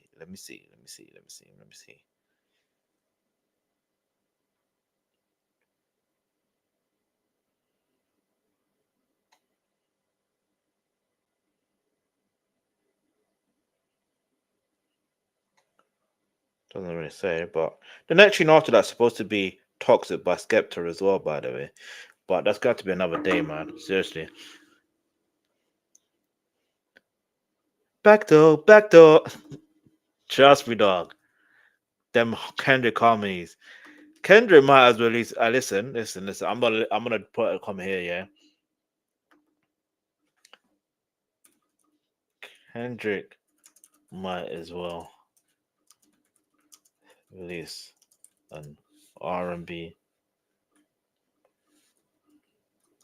album, but Cardi definitely got a banger with this one, as this is a vibe.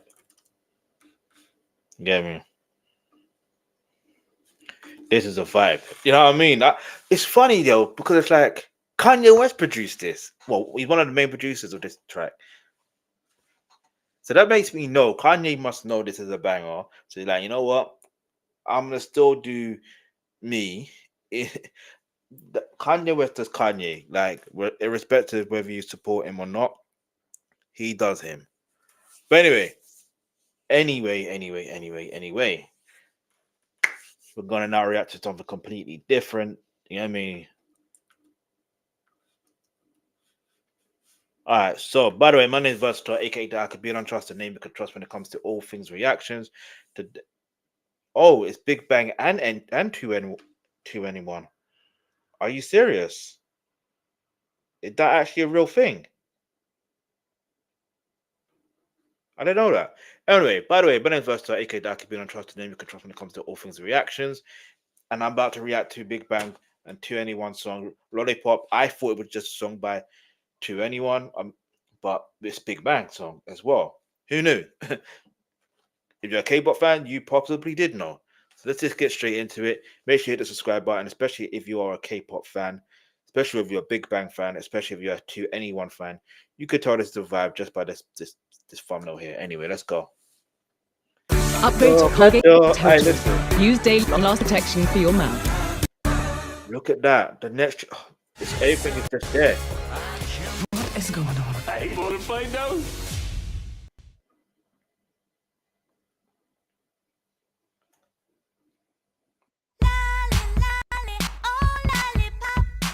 Lolly, lolly, oh lollipop. Okay. Hey, this is good button. That has to be G-Dragon. Nah, that's not how we do it. Straight away I knew. If you know anyone from Big Bang, yeah, there's only one person who's gonna be walking like that, and that has to be G-Dragon. And I was right.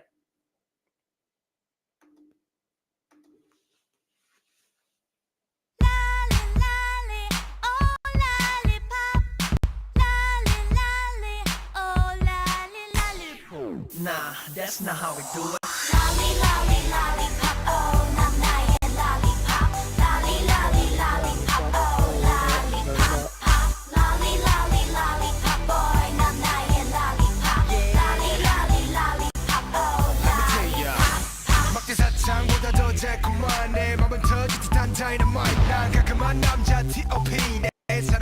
like LED.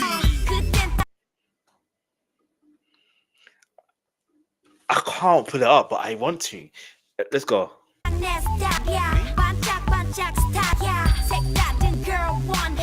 me show you if that's okay.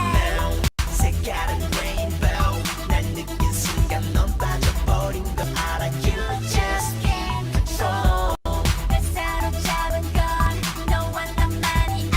control. Hey girl, let's get it poppin'.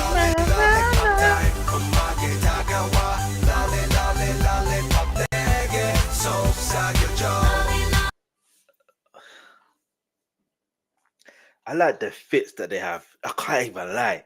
The fits.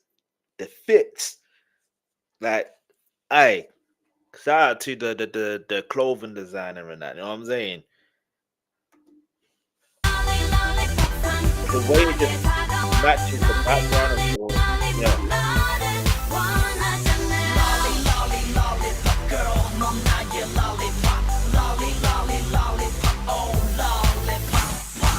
날 설레게 하는 너의 발이 너의 move 이미 내 시선을 가둬버린 나의 groove 식상함들은 매일 날 지치게 해 Let's just give you and I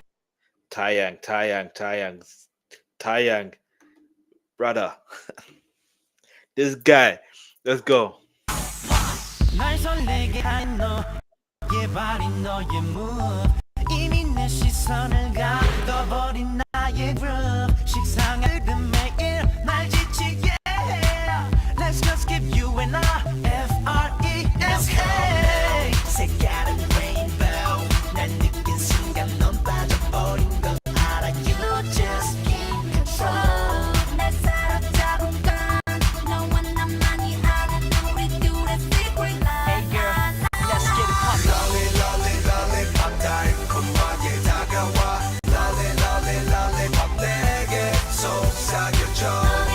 By the way, yeah, leave it answer in the comments below. Has there ever been a K-pop girl band and a K-pop boy band that have actually done a collaboration like this?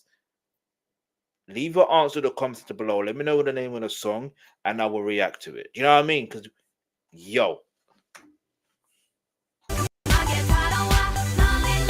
going on my 2NE1 journey, so let me have a Big Bang journey. It just happens that Big Bang is part of the journey.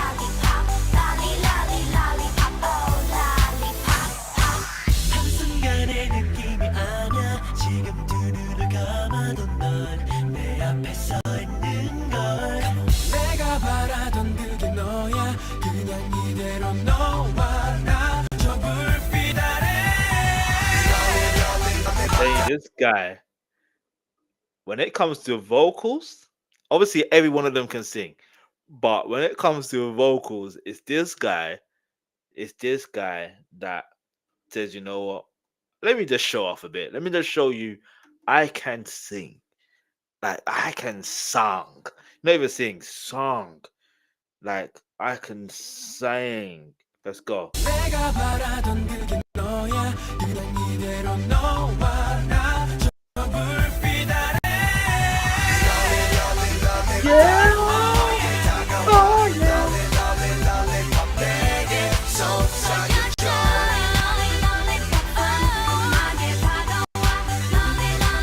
Lollipop 너를 원하잖아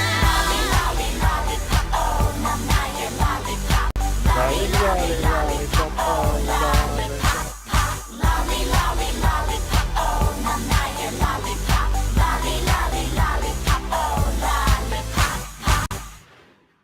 Jeez. Shout out to 2NE1. Shout out to, Big If Galaxy Bang. chocolates tastes Shout good out to you, YG Entertainment. Shout out to the K-pop scene. Listen, there's some things in life that you have to appreciate in the moment. And unfortunately, I'm only appreciating this in the moment now, only because I only more or less, I won't say I just more or less found out about Big Bang and 2NE1, but I will say I didn't know of them in the moment of like how many years ago. Like it's funny, yeah, because I look at it and I'm like, yo, can you imagine? When it comes to like I'm not being funny, yeah. There's some artists, yeah. This is no disrespect to other artists, yeah. None, yeah, none. And I no disrespect to any artist or any bands or anything like that. But I just feel like, when you got it, or no, put it this way, when there's an artist or a group that they've just got it, they've got it. You may not know what it is, but they've got it. 2NE1, this is the first song I've actually heard from them. They've got it. This is the first song. Obviously, Big Bang are part of the tune, but like, you know what I mean? Like, still, they've got it. They've genuinely got it. Hang on. Anyway, let's see what people say in the comments real quick. This is really legendary. Oh, it's this guy. The fact that this was a commercial for LG but became a massive hit song and was 2NE1's pre-debut song, Legends Only. I didn't know that. Maybe I need to react to the actual commercial. Let me know if I should do that. The only boy group and girl group to collaborate on a song without both of their fandoms throwing hands and hate at each other. K-pop group nowadays could never. Which now my question is there anyone else that has done this? This song is such a banger and the visuals are so vibrant. Makes me want to watch this over and over and over and over and over again. You know what I mean? Like, it really does. All right. But obviously, because I've got other things to react to and all that stuff there. Yeah. Anyway, where we at? All right. So, boom, yeah. The next tune is going to be Gara Gara Go by Big Bang. I usually like to go to Big Bang's actual channel. I can't even though that's there. Do you know what I mean?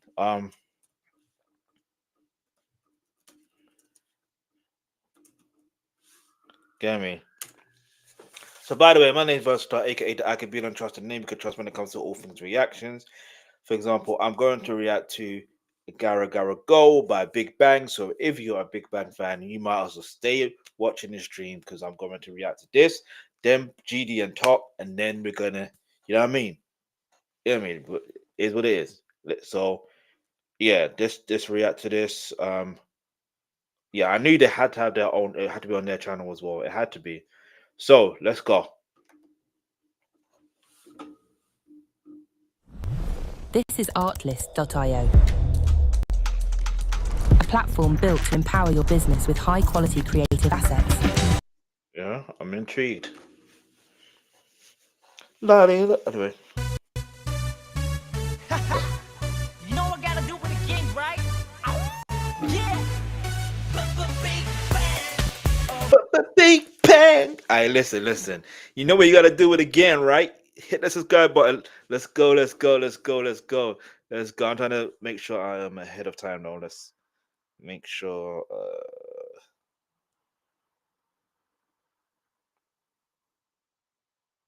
Alright, we may not react to Kendrick Lamar's Jason, Keaton, and Uncle Bobby in the stream. We're definitely gonna react to Jimmy Legzacy straight after this. No, it's GD&TOP, and then anyway, let's go.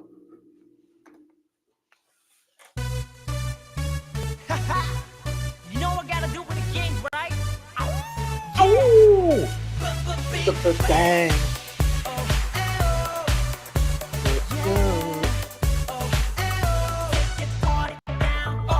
I like the look cool as you know. Time to party here for show.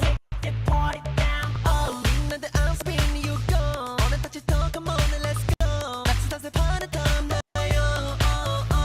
That's a perfect song to react to straight after reacting to Lollipop by Big Bang and To Anyone. It's such a perfect song. Like, because the sonics are more or less similar. Do you know what I mean? And even the visuals itself are kind of similar in terms of the vibrancy. Even though yes, they're wearing black, but still there's a vibrancy there.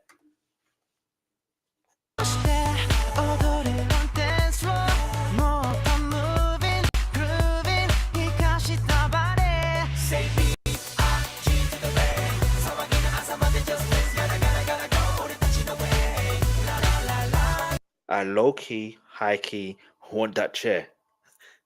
I low key, high key want that chair.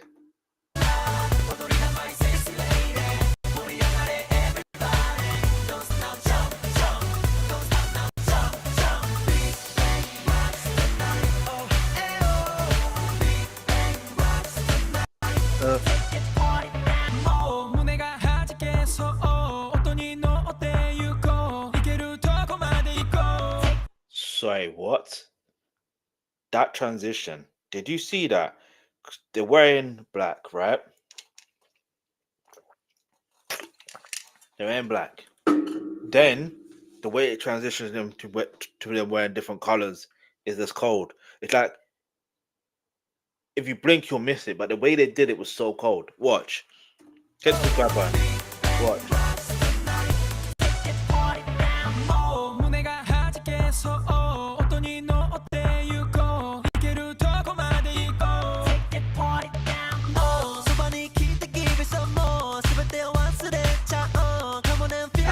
Okay, I see what they're doing.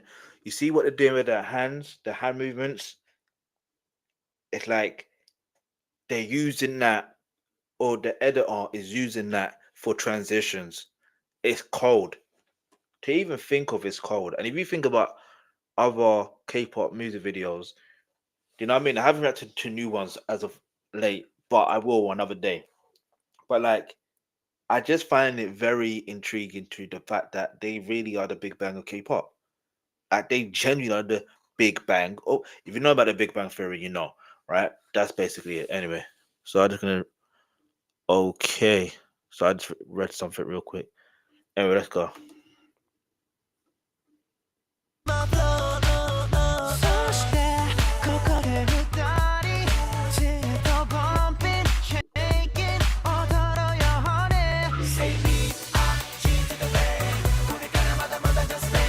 Hold on.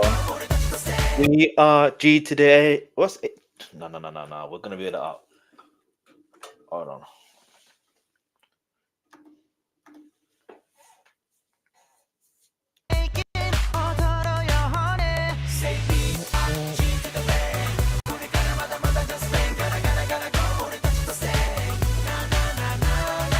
Na.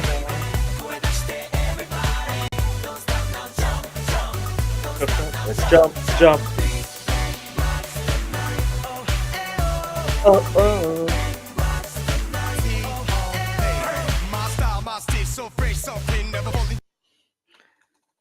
the enter. The way he entered, he said, you know what? T.O.P. Let's go.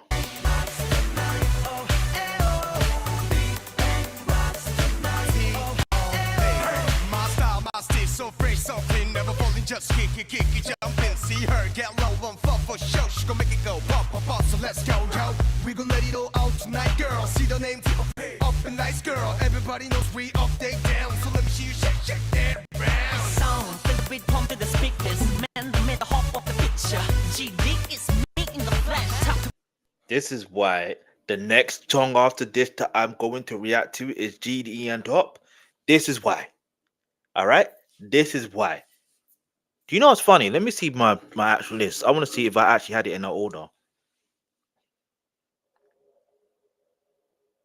I actually didn't have it in that order. I actually didn't. You see how when you let things flow the way that it flows, this is what happens. Things just happen like in natural accordance. Hold on. Jump, jump.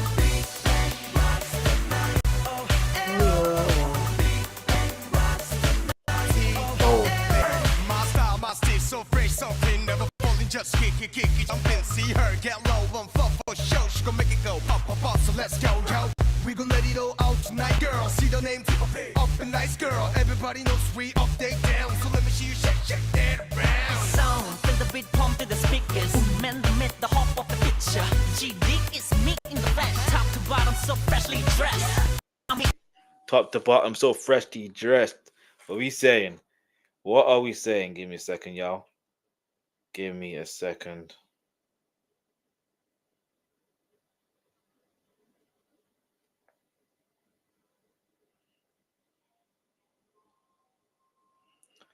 Man said GD. Hey, listen. Hold on. One more time. Girl, see the name, up and nice, girl. Everybody knows we up, they down, so let me see you shake, shake that around. Sound, feel the beat pump to the speakers. Man, made the hop of the picture. GD is me in the flesh. Top to bottom, so freshly dressed. I'm here to get down, lose control, take hold of the sound. Bring it up, off the ground. Big bang, no doubt we can turn it out for shout. Okay. Pop locking, yeah, let's go. Go.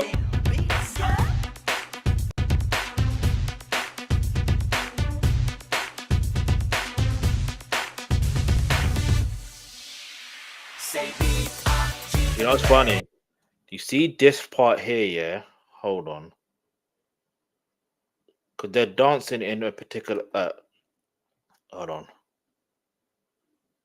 Don't know if I can actually get the particular sonics of it. Hold on, the visuals of it. Hold on. I'll pause it in a moment. Well, I'll try to. Look. Around this time, in the UK, as far as I know, and I don't know the specific timing of when this was released, and I could look, but you could tell me in the comments below. But I'm pretty sure it's around the same time where Big Brother UK was very, very, very popular. The eye is one of the logos, or is a logo for it. Let me know if Big Brother was a big thing in South Korea. Let me know. And it just almost feels like they could have performed. You know what I mean? Like at the beginning and at the ending of the series or the season or whatever the case may be. That's what that reminds me of. Hit the subscribe button and let me know what if you have watched Big Brother or what's your favorite series or what country's your favorite version, and let me know who's your favorite that person. You know what I mean? There's one particular favorite person I like. You know what I mean? But again, man, that's family. That's family. I'm gonna keep it simple as that. But anyway, let's keep moving. Let's go. Let's go. No doubt we can turn it out for shout.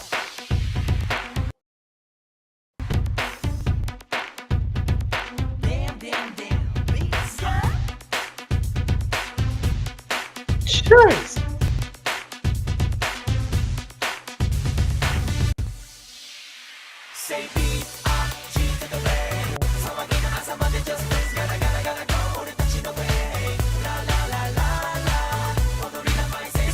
la la la la.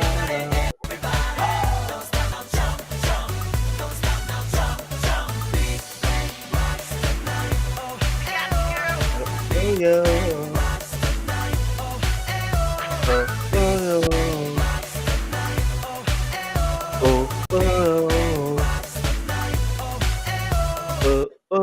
Listen, listen, listen, listen. One more time, one more time. Ew. Oh, ew. Oh, jeez. All right, big banger. They just got bangers for days. Like they genuinely. All right, shout out to B Howard, who needs to release new music. By the way, hold on. Jenny was. I'm gonna have to watch these interviews if I can.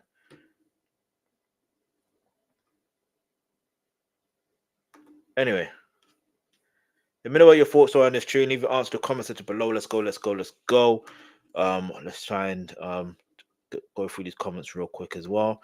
Let's see what people are saying. All right, so this isn't in. I've got to translate that. When I was in fourth grade, 13 years ago, so 15 years ago, because it's 2 years ago, my father made me watch Gara Go because he thought the rap music was cool. The next day, my father brought out our first album, and the music video was playing in the car. You got a car anyway. You rich. You very, very. Shout out to you, Yuzu. I'll do it next time. I'm gonna read the comments and then I'll figure out to say names. I'll never forget the shock I felt when I saw him live for the first time, Joe Ho's concert. I was in the sixth grade at the time. Before I knew it, Big Bang became our daily routine, and before I knew it, I've been loving them for 13 years. I'm grateful to Big Bang for being the reason I fell in love with K-pop. Congratulations on your 30th anniversary since your debut in Japan. Okay, it's the debut in Japan. I was confused of why they've got, you know what I mean? And anyway, when Top actually followed the choreography, because he does it, he does his own thing, but it always works. Let's read one more. Gara Go, our song is really good. All right, so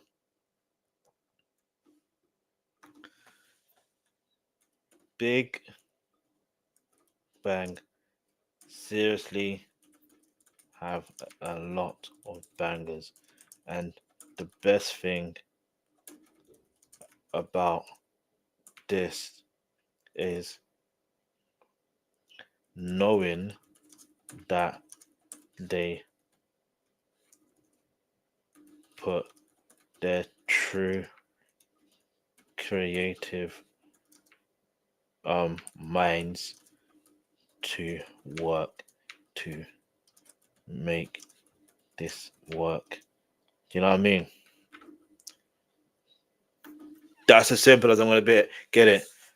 It's just one of those things there where when it comes to music, that don't get me wrong, yeah, like there's artists out there that even if you create a good song for a certain amount of time, they start to wither. But with every song I've heard so far, Big Bang just genuinely have a lot of bangers, like genuinely have a lot of bangers. And all right, cool. I'm listening to like official song releases, so it's gonna take me from listening to an album, which I will do another day. But like, I just feel like they're in the stratosphere of their own. Do you know what I mean? Like, I can't compare them to no one. I really shouldn't compare them to no one. I know in the past I compared them to B2K, but they're like, that's just the reference points. But even then, I'm gonna flat out say this: they're better than B2K. Better than B2K. I'm gonna flat out say it. But I'm not trying to disrespect B2K, by the way. But I'm just saying maybe, I don't know. Let me not do that. I just feel like they're in a stratosphere of their own. Anyway, we're gonna stay reacting to Big Bang music, but this time, you know, this time it is Is that the name of the song? Hang on. This time it's GD and yeah, it's that. GD and Top, because we heard the rap and it's just ironic, like in the song they were actually rap. Is this anyway? Let's keep moving. By the way, my name is First aka the Alkebulan Trust, the name we can trust when it comes to all things reactions. So today I'm gonna react to GD&TOP song Baby Good Night. All right, so let's just get straight into this. No delays. Let's go. Turn a good day into a great day, into the best day ever. Deliveroo now just got even better. C'est bon. Fais-moi du bien. Baby, good night. Baby, good night. Baby, good night. Baby, good night. Baby, good night. Yeah. 그대가 잠든 모습 그려볼까? 더는 수줍어만. 넌 이미 나만의 여자인 girl. 잘은 몰라도 내겐 그렇게 된 내게 과분한 존재. 너 완벽해 내 곁에 있어주며 감사해, baby. Why does her face look familiar? If you know who she is, can you please leave that in the comments below?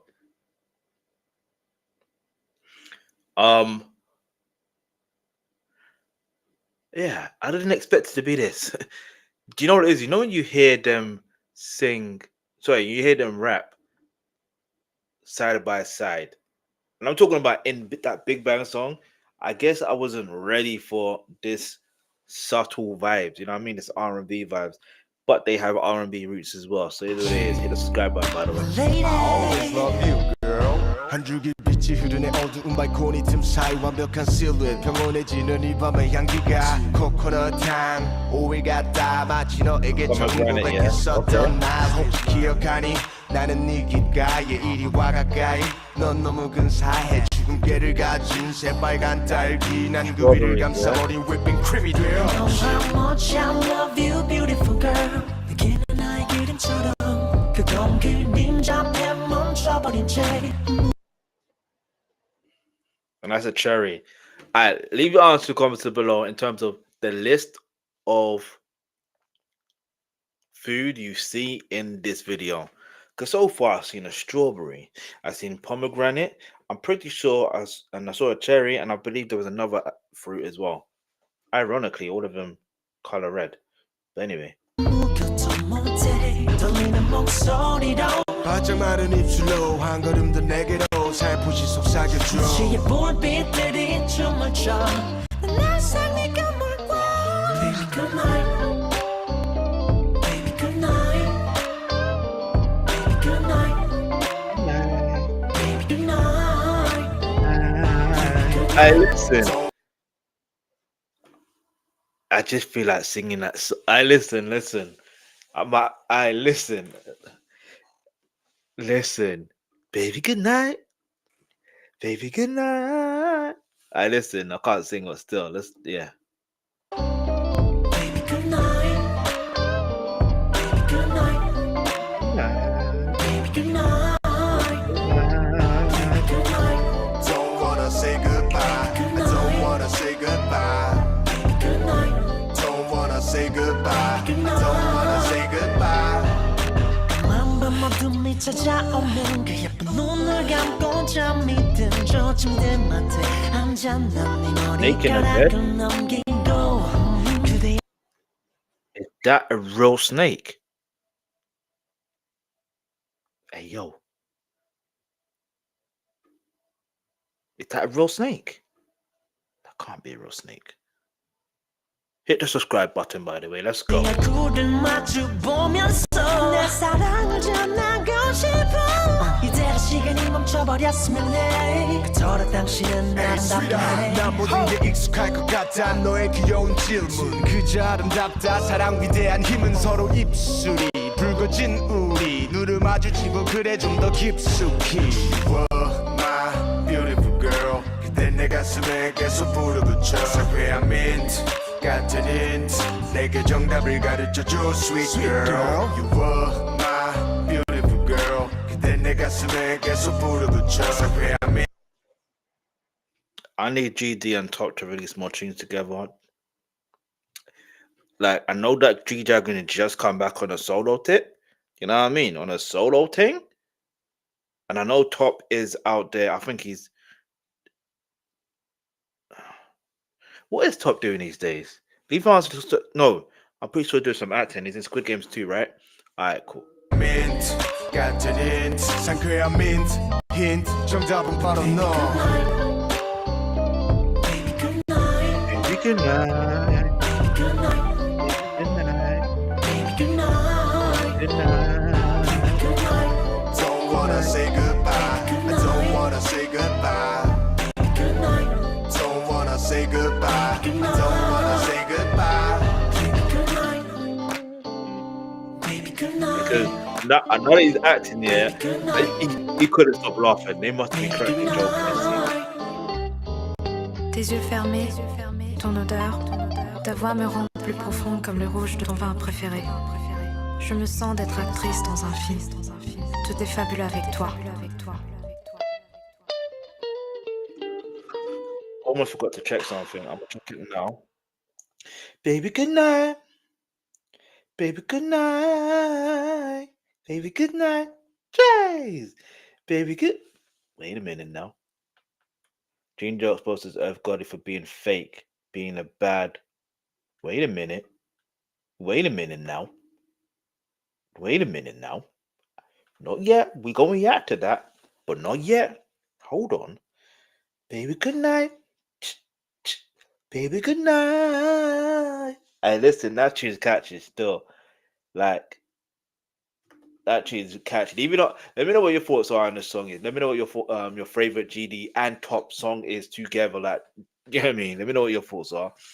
And should they release another song together, another album together? At least even if Big Bang to come together fully, their full proper reunion, and even if they would do one album and they have just GD and Top, I'm fine with that. I will be satisfied with that, or would I? But you know what I mean? It's interesting how you can be in a group, but you can have groups. Yeah. But anyway, let me just quickly see something because I'm trying to see. Hold on, baby, goodbye. Baby, good night.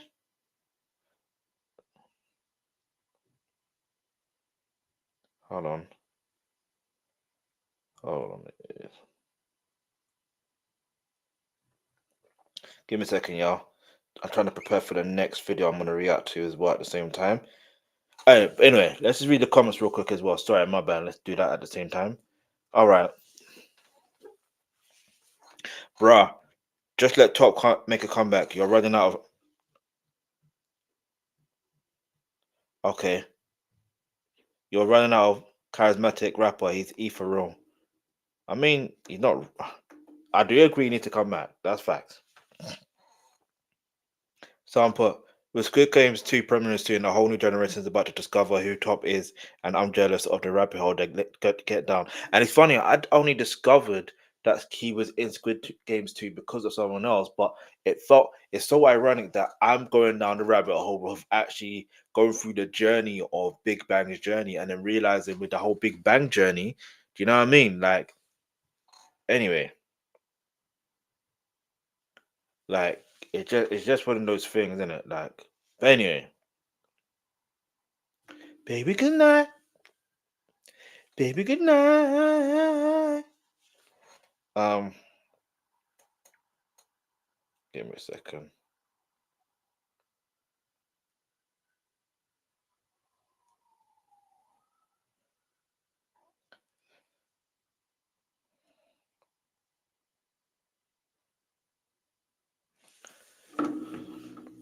Let's see what people are saying.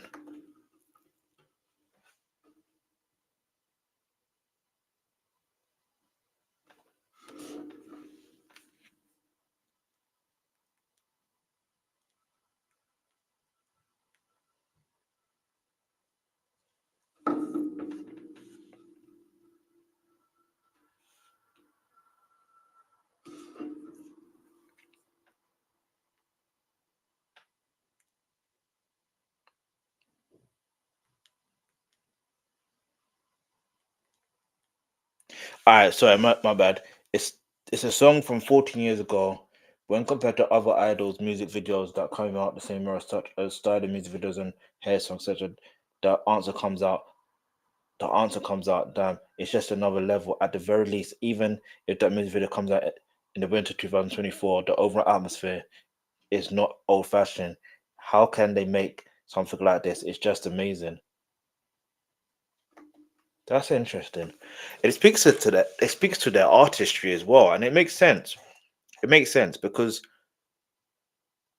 you know when you're just creative and you just have that vision, you see things differently, innit? Like I don't want to say that people who have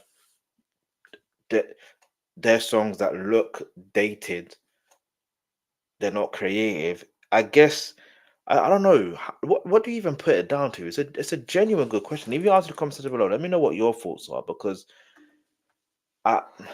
they could release this now.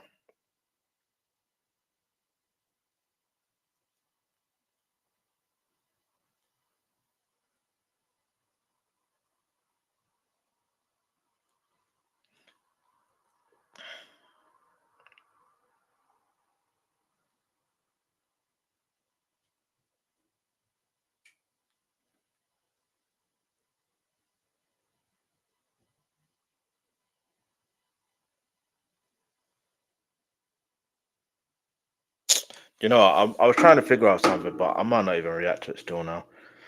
But anyway, let's all continue with this one. This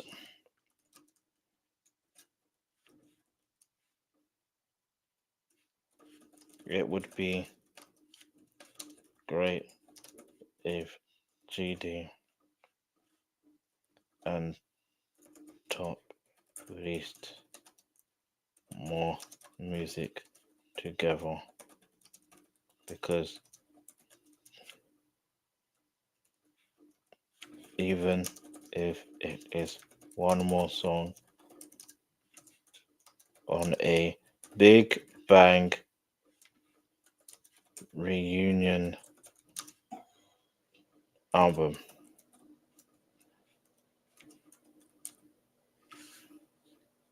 Do you know what I mean? Even if it's on a reunion album.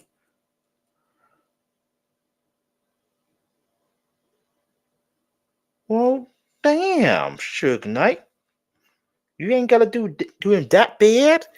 Anyway, by the way, my name is Versatile, aka the Alkebulan Trust Reacts. You can trust when it comes to all things reactions. And do you know what? Speaking of art of the dialogue, oh my days, I've done it again.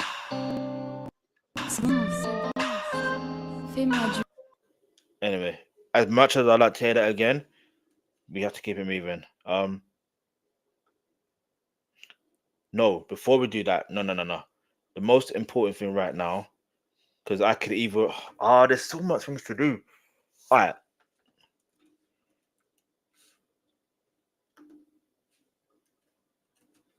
Mark.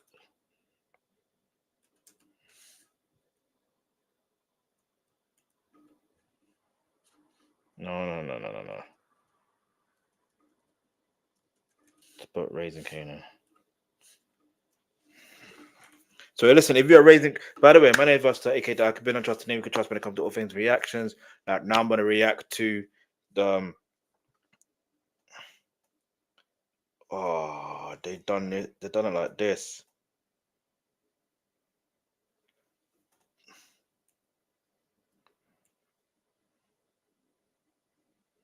All right, so we're just gonna go over episode 1 and then episode 2, just a recap. All right, I would like to do the full thing, but because of the whole, there's just different things I have to go through. So let's keep moving. Let's go. If you're a Power fan, hit the subscribe button. Let's go. Let me maximize that properly. Want a hot tip for instant tooth sensitivity relief? Colgate Sensitive Instant Relief. Buy it yourself, apply it yourself, switch on instant relief yourself. Wherever you are, whenever it's needed. You know when they use people for You can do some popcorn. Yeah. That's really nice. Really good. Maltesers. I ain't never been more in love. And I'll be see you now is how By the way, these are spoilers. If you haven't watched any of these episodes, I'm sorry. All right, but yeah, they're gonna see you forever. You gotta let them know who you are. Famous last words.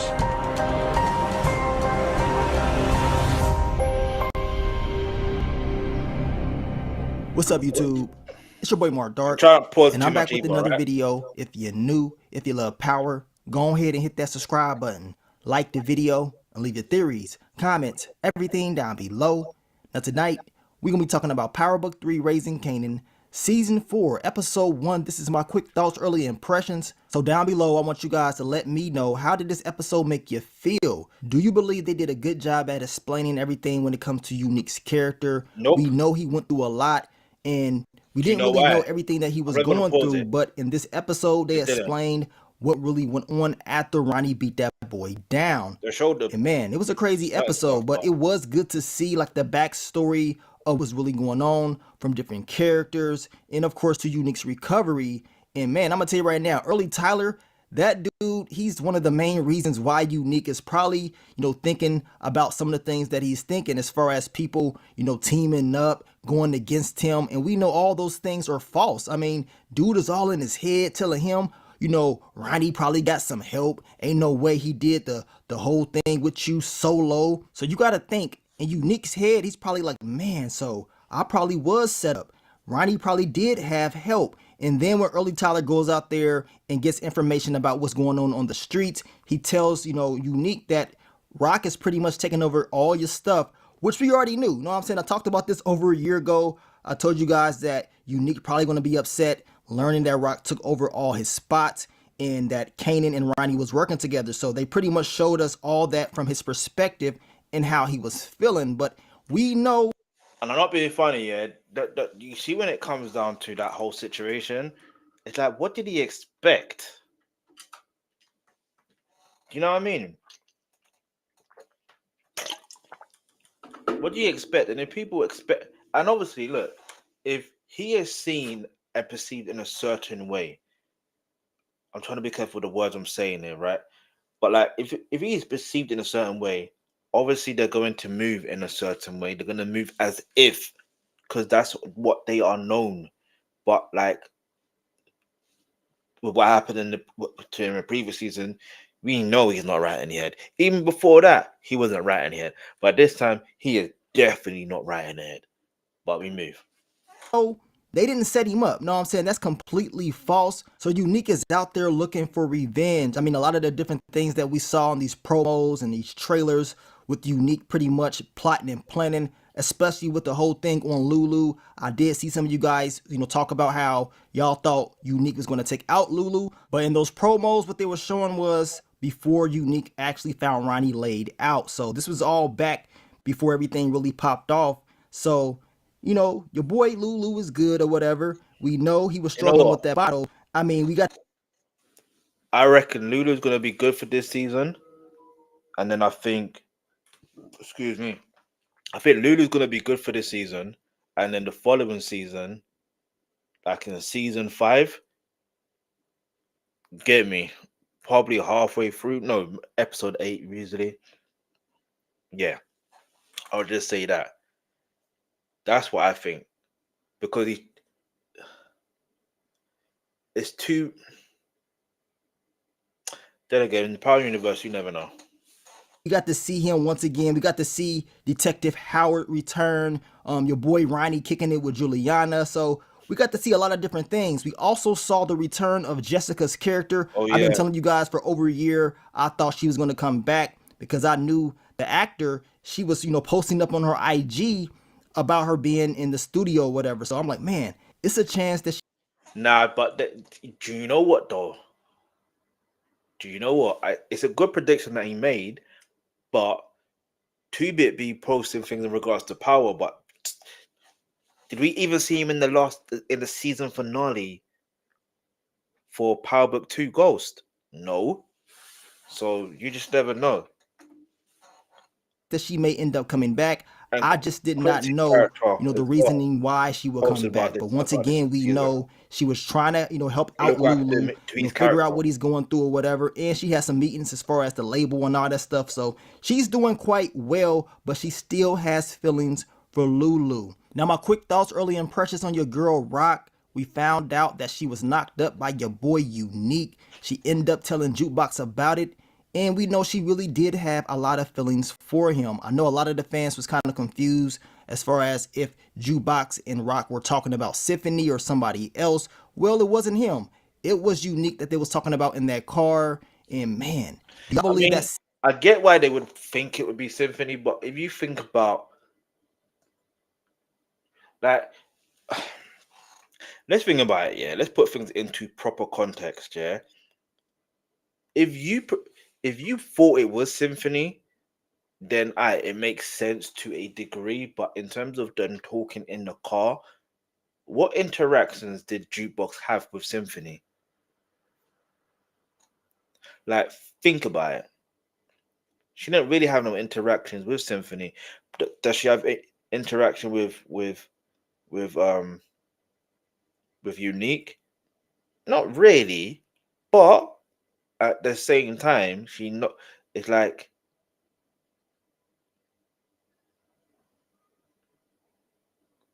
she knows of Unique, and she knows that Unique had a situation with her auntie, basically, or her aunt. Let's go. A secret is going to get out, because for some reason I think it's a chance that it may get out that Rock was pregnant by Unique. And if he finds out about that, he's probably going to be more upset. But Rock thought he was gone. Know what I'm saying? Exactly. To be honest with you guys, even if she thought Unique was alive, she still for some reason I think Rock still would have got rid of the baby. But that's just me. I can be completely wrong, but man, knowing Rock and how she is with her secrets and her lies, she probably would have still tried to, bury this and not let anybody know about it. Now, my quick thoughts, early impressions on Kanan, his grandma. We found out that she had kidney cancer. I can just tell based off the promo trailers that something bad was going to happen within the Thomas family. And I'm going to tell you right now, y'all, she may not make it for real. Know what I'm saying? Now, she only told Kanan, and she does not want anybody else knowing about this.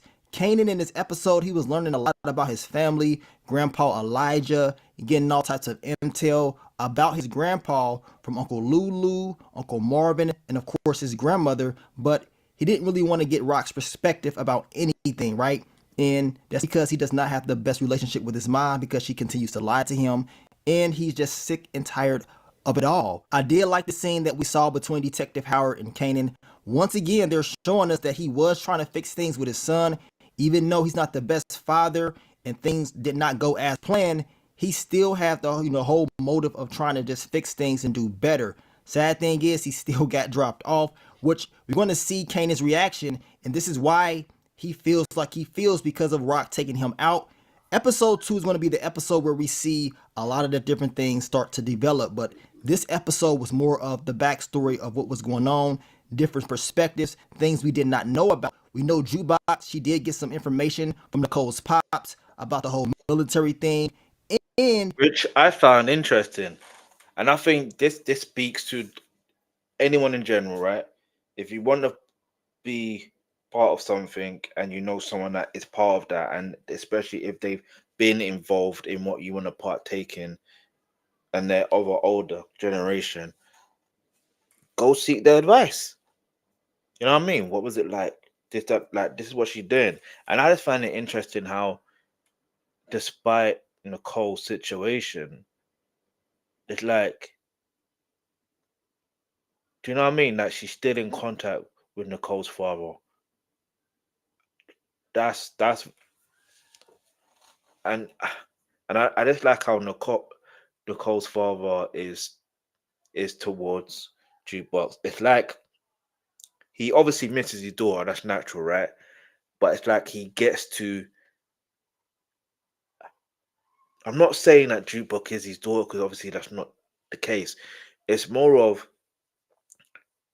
he knew that his daughter liked music as well, and she could sing, and do you know what I mean?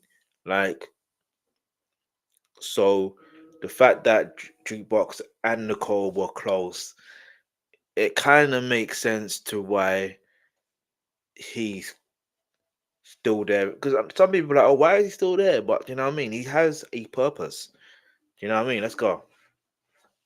We know Jukebox had, dinner with Aisha's family, and it really seemed like they was very judgmental as far as what they wanted and who they wanted their daughter to be in contact with. My quick thoughts, early impressions on your boy Marvin.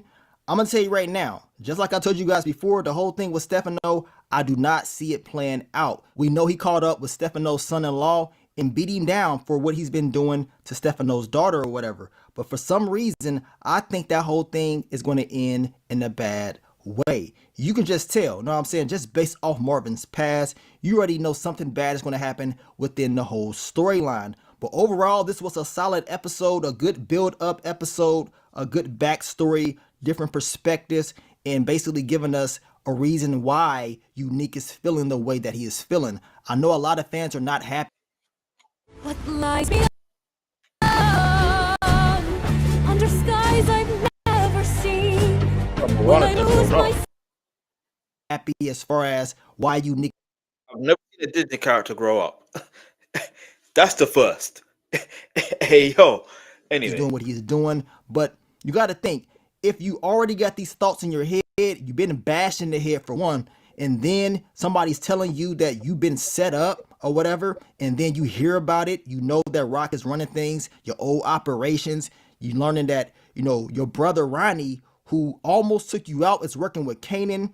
I mean, you're going to think all types of different things. You're not going to know who to trust. And then on top of that, we know Unique, he wanted to take out Ronnie. We saw how he was squeezing that gun when he saw Ronnie's body laid out. He wanted to do it. So y'all know he's upset about that. I did see a lot of fans talk about, well, at least he knows who did this, because some fans believe that he didn't, remember everything that went down and that Ronnie didn't do it or whatever. Well, Unique explained that he knows who did it, and it was Ronnie. So, like I told you guys, this man's head is all over the place. We're going to continue to see just how crazy Unique is.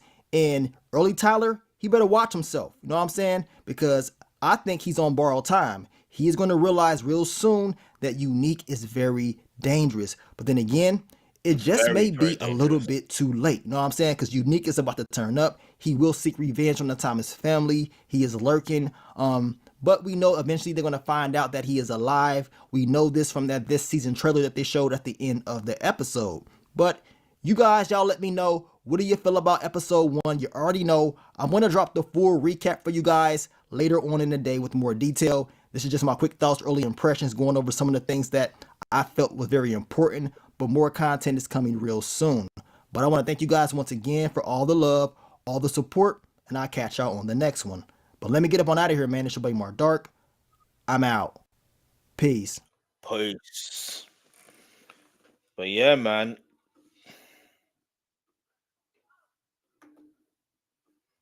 Let me know what your thoughts are. I'm gonna read the comments, see what other people's thoughts are. Don't know why it's done this, but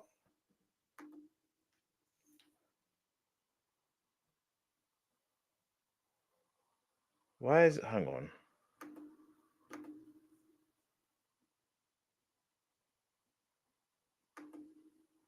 Okay, there you go. I was wondering what happened.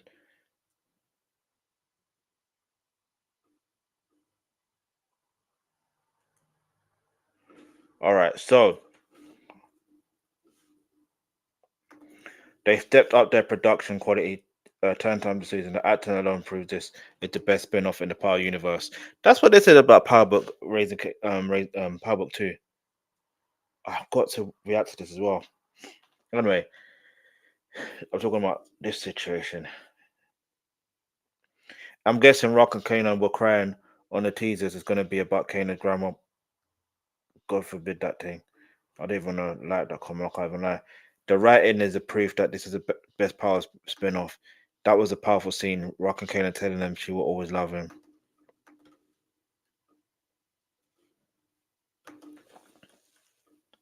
I feel like this episode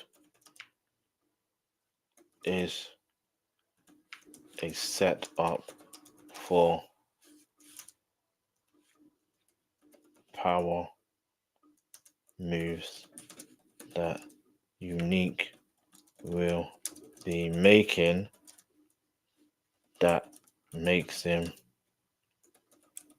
into a new character.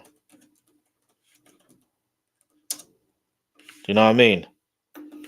I'm gonna keep it like that. I will keep it like that because when it comes down to certain episodes, especially with the start of certain episodes, it's always a thing where from the very beginning you get a very sense of what this character is going to be about and or what each characters are going to be about, and then it just escalates into something better, if that makes sense. Not better, but you know what I'm trying to say.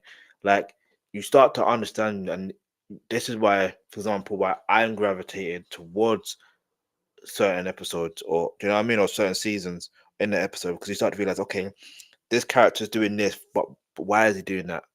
Do you know what I mean? So we left off with a cliffhanger from season 3, and then now we want to figure out how did Unique end up in a situation like that. Like we know how he got in that situation, but how did he manage to survive? Like what was he doing in that process? So now we're learning of that, and then obviously we're gonna learn of the aftermath of everything else. You see what I'm gonna say? That's pretty much what really and what I got from that. But let me know what you got from that. Hold on, season 4, episode 2. Nah, I must be finished by now. Can't even lie.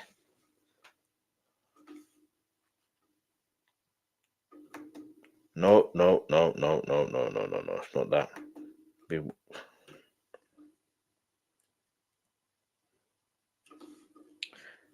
So listen, if you're, don't twist that I actually watch this because I can't watch a Power episode and not watch these things. I just can't. It's impossible for me. Like last week, I literally couldn't really anyway. You know what I mean? I genuinely really couldn't. But this time, you get me? Anyway, so if you're a Power fan, hit the subscribe button. If you like TV shows, hit the subscribe button, like, comment, share for more, because there will be more of these. You know what I mean? Let's go.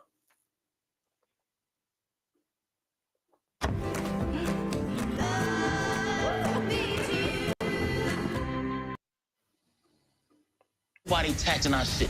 Not on my watch. I want this case closed. Squeeze hard on anyone you can. Can't go nowhere else. That would be something worth discussing.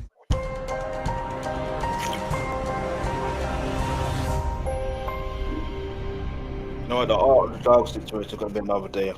What's up, YouTube? It's your boy Mark Dark, and I'm back with another video. If you're new, if you love Power, go ahead and hit that subscribe button, like the video, and leave your theories, comments, everything down below. Now tonight, we're going to be talking about Power Book 3, Raising Kanan, Season 4, Episode 2. This is my quick thoughts, early impressions. So down below, I want you guys to give me... my name is Alkebulan Trust. You can trust when it comes to all things reactions. I'm reacting to Episode 2 of Season 4, Raising Kanan. Just a quick thoughts, quick recap. Do you know what I mean? Yeah, and by the way, if you're watching live, apologies. There's a lot of things I wanted to react to, but the thing is, had I not known about Kendrick Lamar being featured on 2 other songs, I would have at least reacted to one of the dialogue situation on what is. Do you know what I mean? It's just the timing of things. Because after this, I've got to react to. It's going to be very, very brief about Charlton Football Club because I put it in a title anyway. So let's go. Quick thoughts, early impressions on this episode, and man, say it ain't so. Scoop Ball Senior is up out of here, and I talked about this in my final predictions video. I didn't know what episode Unique was going to catch him slipping, but I knew eventually he was going to get him, and it was crazy because Unique, he didn't say too much. You know what I'm saying? He said a few words to him and dropped him off instantly. So y'all know he ain't playing around, and this is just the very beginning. During this episode, you can pretty much tell it's like a slow burn. They're building up the story because you know something major is going to happen. I cannot wait until they find out that Unique is alive. Based off that episode 3 trailer, he about to turn up even more. They gonna know. They gonna find out because Rock's business, her business partners, they will be very affected by his return and the things that he's going to be doing. Now, my quick thoughts, early impressions on your girl Jukebox. Now, I did think that we was going to get more of the military storyline, but we didn't get a lot at all. I mean, we did see some training. Jukebox, she was doing her thing, but once she saw one of the soldiers get kicked out because they were gay, we knew what time it was. We knew it was going to be a problem. I talked about the whole don't ask, don't tell thing. I know a lot of you guys were saying that basically that was going to be a problem in this episode, and that's exactly what it was. But Jukebox, she said, you know what? I'm taking matters into my own hands. I'm not going to risk being here and mess around and get caught. I'm gone. Makes sense. It makes sense, because why would you want to put yourself? It's like there's that saying is, go where you're celebrated, or go where you're. Get me? Go where you're celebrated. Go where you are going to be accepted. Do you know what I mean? Why would you want to be in a place where you're not accepted? That's just logic, right? But some people want to create the space for that, in that space where they're not accepted.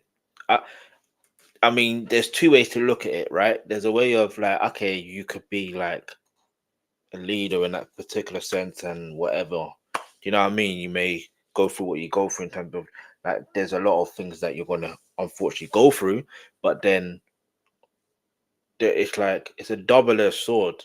Do you know what I mean?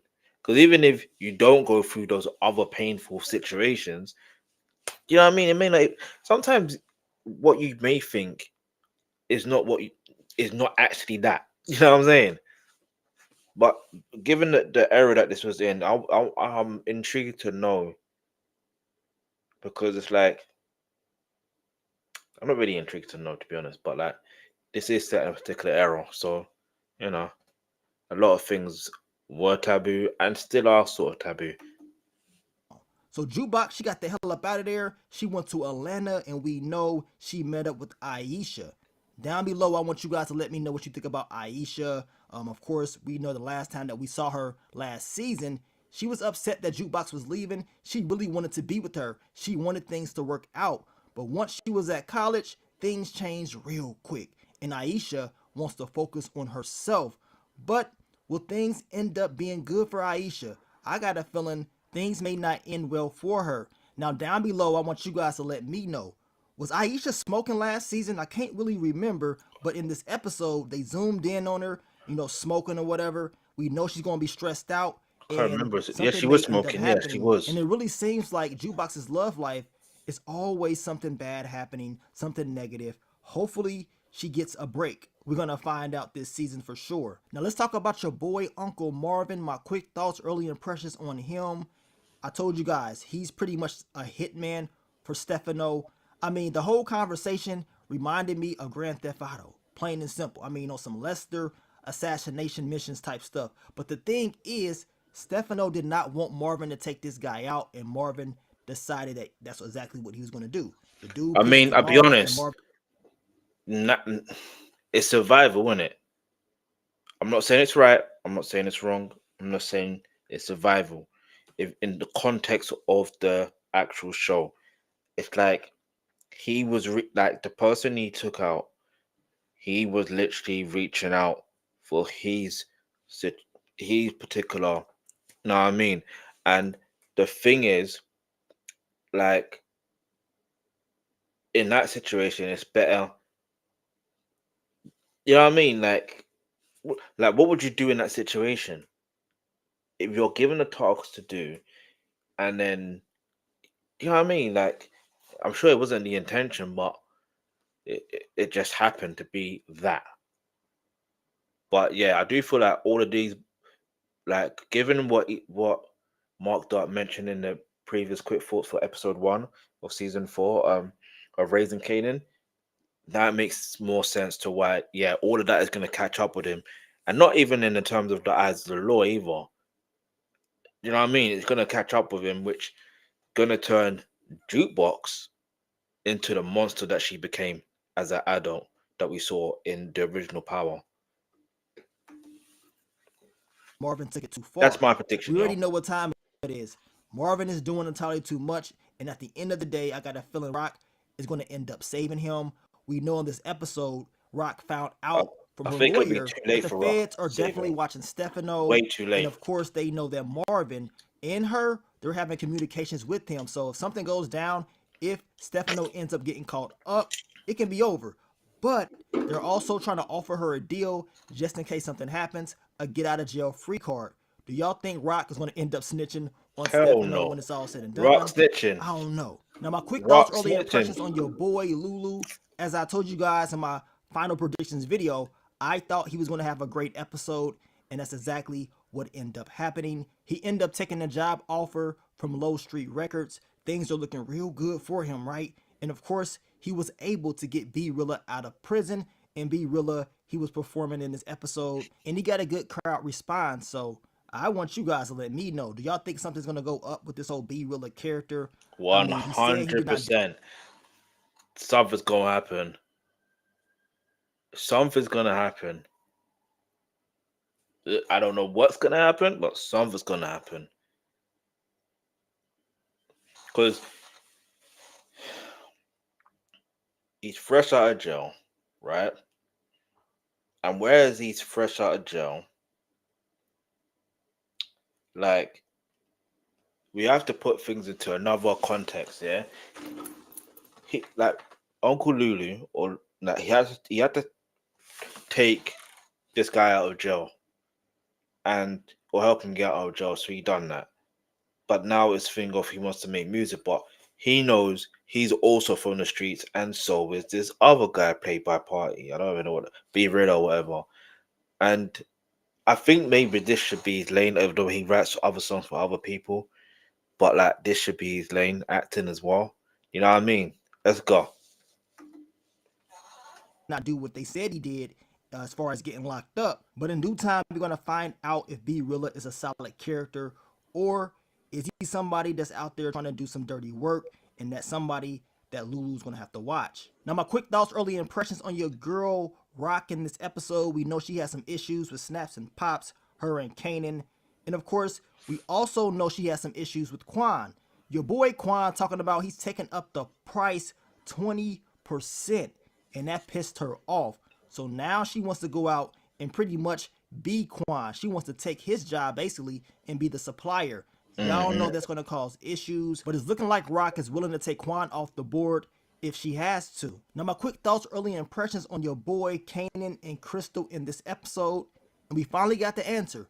Crystal was pregnant. She was, right? But Kanan, he did not want the baby. Crystal wanted the baby. And of course, they got rid of it. Kanan paid for it. They had a very emotional episode, at least for Crystal, because that really affected her. But Kanan, he's more concerned about what he wants to do. And it would affect her more so affect than Kanan. Especially with, do you know what it is? Especially with the way that Kanan is moving, yeah? Like, and the way that his life is. I don't know, it's such a weird, but it's finding it interesting how Kanan and Rock, Kanan doesn't want to be like his mom, but he's realizing he is like his mom. Do you get it? What happened in episode 1 of season 4 of Raising Kanan? What did we find out in episode 2 just now? Well, I say just now, in episode 2 of Raising Kanan, season 4.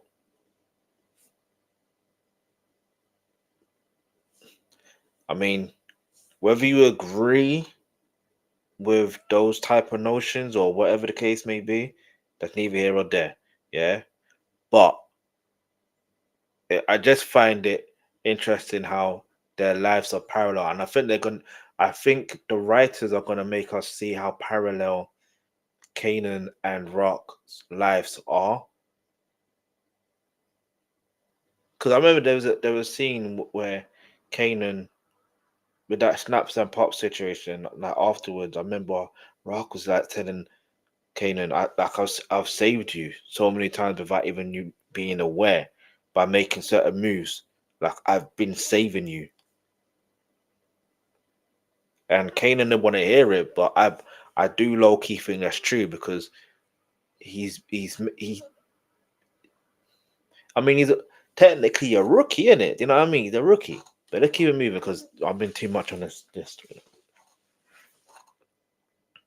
And we're seeing those parallels between him and his mom as far as abortions. And I guess Lulu was not. I told you, and I don't get twisted. I know I watched this before, but I promise you, I forgot everything that was said. I forgot everything that was said. But at the same time, the parallels I'm talking about is also within the business as well, aside from that situation. Not lying when he said, "We straight killers, yo." Now in this episode, we saw the return of Pernissa. I believe she's probably staying with her mom's, whatever.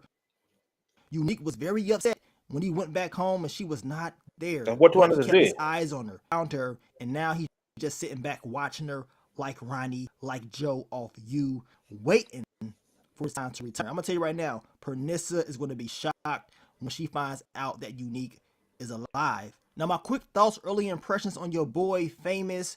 Word around the block is Famous was talking, and Famous ended up running away. He got the hell up out of here. I mean, that's what they're saying, right? Marvin was talking about they think he talking or whatever. Lou said he ain't no snitch. Shirley, she was looking for him. Nobody knows where he's at. So the question is, where is he? You know what I'm saying? Hopefully. Do you know where he is? I reckon Sean is in Puerto Rico.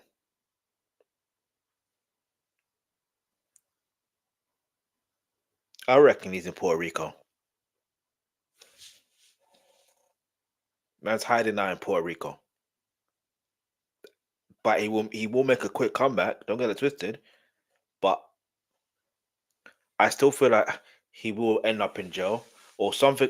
There's two things that's going to happen to him. Either he comes back and end up in jail, or, do you know what I mean? There's going to be something drastic that actually happens to the point where Kanan, when he does have a son, he names him Sean. That there has to be a reason why Kanan names his son Sean. There has to be that reason. It's one or two of those reasons.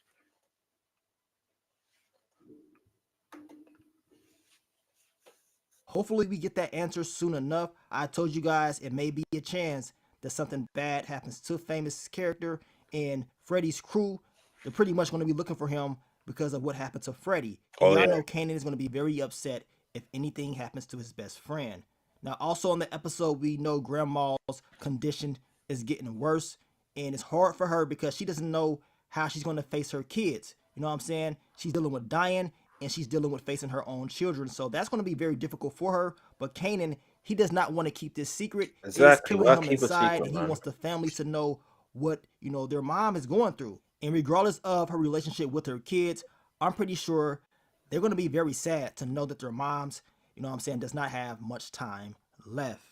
Now, I will be doing the full recap for you guys later on in the day with more detail, going over more storylines that happened in episode 2. So be on the lookout for the video. And also, if you're a fan of BMF, go ahead and check out that BMF Season 4 official teaser breakdown. I'll react to video that another day. I just don't have time right now. You know that BMF will be returning on June 6th. React to it. That is probably going to be about 3 weeks after the Raising Kanan Season 4 finale. But of course, the fans want to know, where the hell is Power Book 4 Force? Who knows when that's going to air? We don't really know when that show is going to air, but we want to see what's going to happen, especially if it's going to be anything involving Tariq, Braden, the whole Power I think Book they scrapped a storyline. few scenes, Of a few course, episodes. with the Power Book 4 storyline. We We did it. want to know if So it's going to be a everything new aligned for potential a spinoff. fresh. So leave those predictions down below on what y'all think is going to happen. But I want to thank you guys once again for I'll all leave the my love, comments in the all the comments support, to let you and know. I will catch y'all on the next one. But let me get up on out of here, man. It's your boy Mark Dark. I'm out. Peace. All right, so yeah, let's quickly read the comments. Just quickly, very, very quickly. I believe, if you know, doom. I shout out to Low Key, Shout out to Carla, rest in peace, Black the Ripper, man. Classic. Be Real saying you don't rob nobody, but rap about any song is diabolical. I mean, the reality is, you know what I mean? You didn't piss me off. The Lord dude, they got Unique looking like a jealous lover. Well, he is jealous. It's just facts. Unique was following Terry Silver everywhere.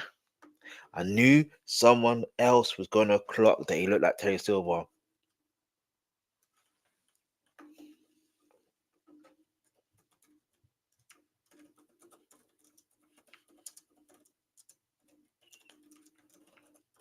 Terry Silver got a Terry Silver treatment. No, I'm gonna.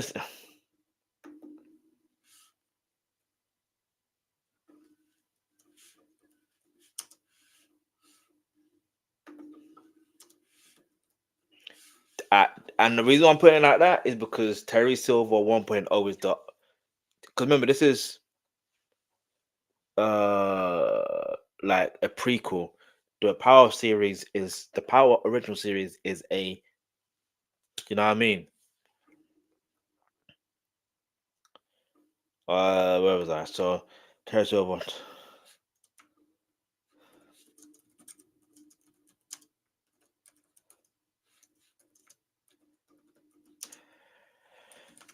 As for Sean, well,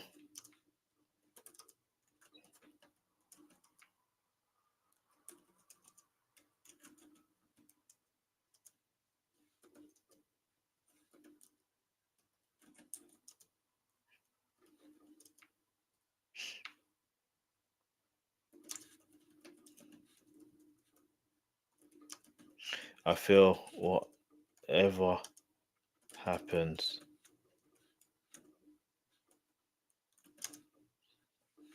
to Famous, it will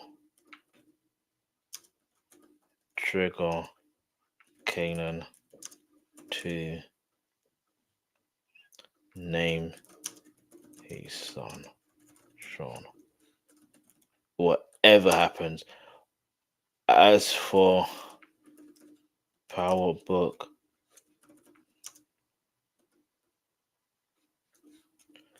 I think they scrapped many episodes to align with the new spin-off in present day.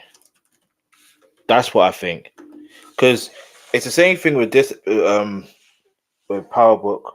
Even though Power Book Raising Kanan, yeah, it's like we thought it was done, but it wasn't done because a lot of things needed to be done, like reshifted, remade, the writing, the post production, everything. So as much as we can say, "Oh, I wish this and I wish that," the reality is sometimes some things just take a lot of time.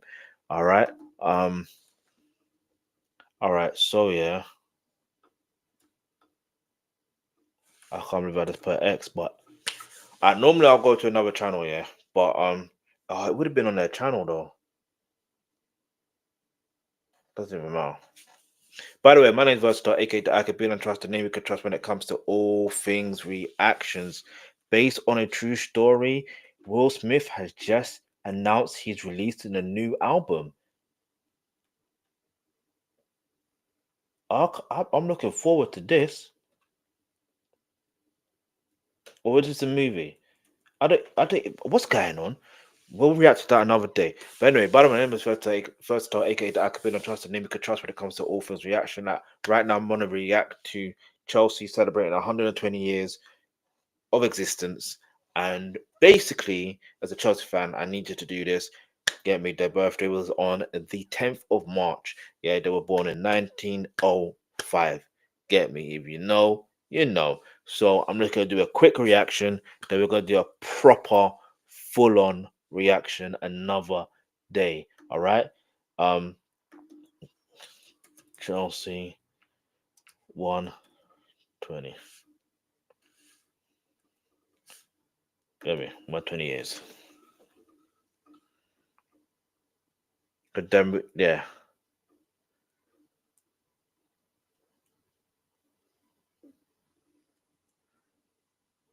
Oh, here we go.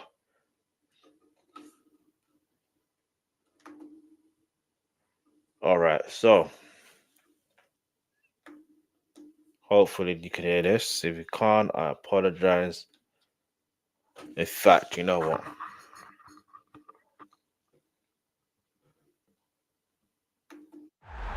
This game is our pride, our pain, our pleasure. This game is heartbreak, legacy, family. It's small steps and giant leaps, hitting the bottom of the world once, then the top of it twice. It's the Jimmies who walk so the Jameses could run. All right. Rude boys and wise guys inspiring. Rude boys. I see how they did that. Rude boy. Rude boy. Don't watch that. Because if it's on that, like, bro, I mean, old school, if you know. Okay, it was on. All right. Let's go, let's go, let's go. All right. This game is like our J. Cole, pride, Reese James. our pain, I remember those times, man. our pleasure. Man, like captain, leader, legend. Let's go. This game is heartbreak. Yeah. Legacy. The heartbreak in 2008. If you know, you know. We reached the final of the Champions League. And that John Terry slip, as much as we call him captain, leader, legend. But on the flip side of that, we still managed to win the Champions League like a few years later and that. You know what I'm saying? Let's go. Literally 4 years later. Family. It's small steps and giant leaps. Really? Hitting the bottom of the world once, then the top of it twice. Champions League. It's the Jimmies who walk so the Jameses Jimmy could Greaves run. and Rude boys and Jimmy Greaves and Jimmy Floyd Hasselbank. The James, Reese James, the Lauren James. Hey, this is called the Rude Boys and Rise guys. Give me Rude Hullet, Dennis Wise. I like the way they pattern this. Still, I can't lie. rude boys and wise guys inspiring pensioners and punks to make music, sweet music. Was that Cinch? Hold on. To make music, sweet music. I knew it. I knew that was Cinch. Cinch. Listen. Whoever created this, thank you, because it makes me and makes you realize how this is beyond just, like fans are, as fans, as supporters, we are of different yokes of life, basically. So this is just good to see. Goals made in Italy, Spain, and Ivory Coast. Jeez. Goals made in Spain, Italy, and Ivory Coast. Soon, when they're celebrating 150 years, they're going to mention goals made in Spain, Italy, Ivory Coast, Senegal, and also Nigeria. Do you know why I know that? Hear me out. I mean, Nicholas Jackson is Senegalese anyway, but yeah, let's go. And stopped in France, Brazil, and Portugal. It's the head of Peter, hand of Petter, foot of Zola. An electric Zola was one of the coldest ballers. I know everyone mentions about Eden Hazard, but to see Gianfranco Zola in his prime, doing flicks and tricks, nah.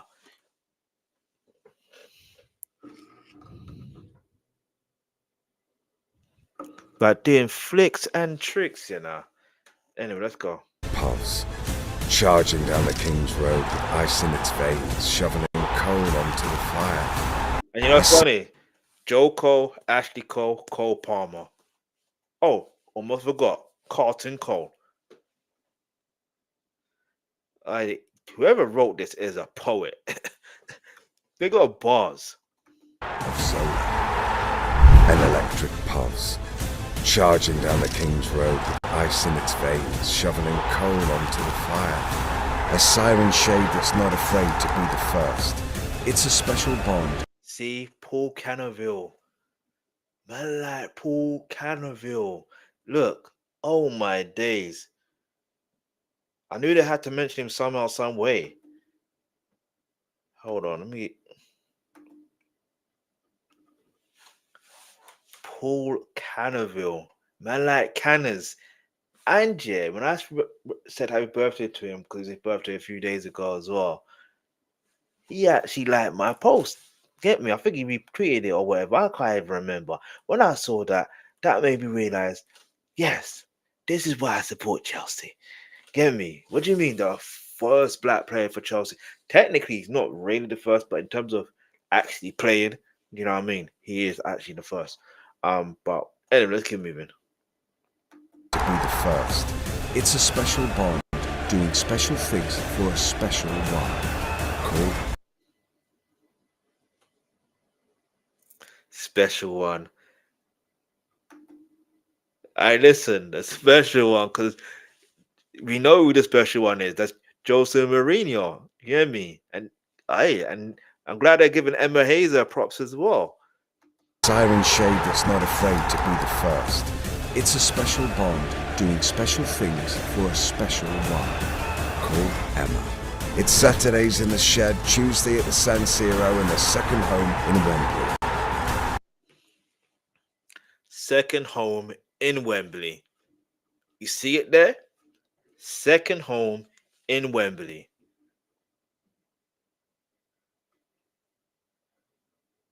Look at Sam Kerr, man.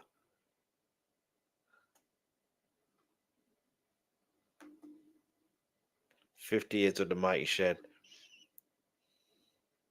Shed, Tuesday at the San Siro, and the second home in Wembley. This game is earth, wind, ice, and fire. Gifts of gold, frank, and curve.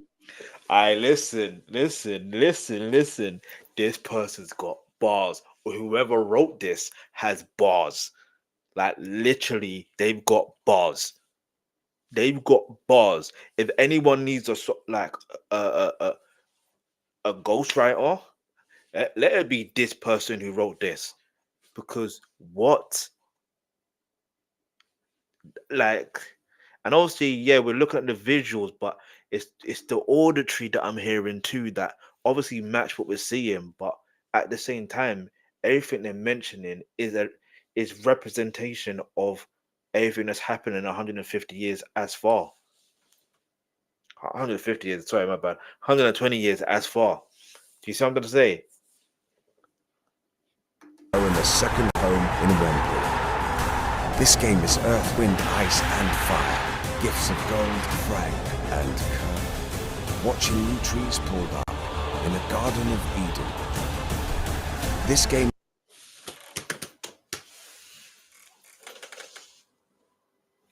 I said it before. I said Stamford Bridge is the Garden of Eden for Eden Hazard. I've said it before. I've literally said it before.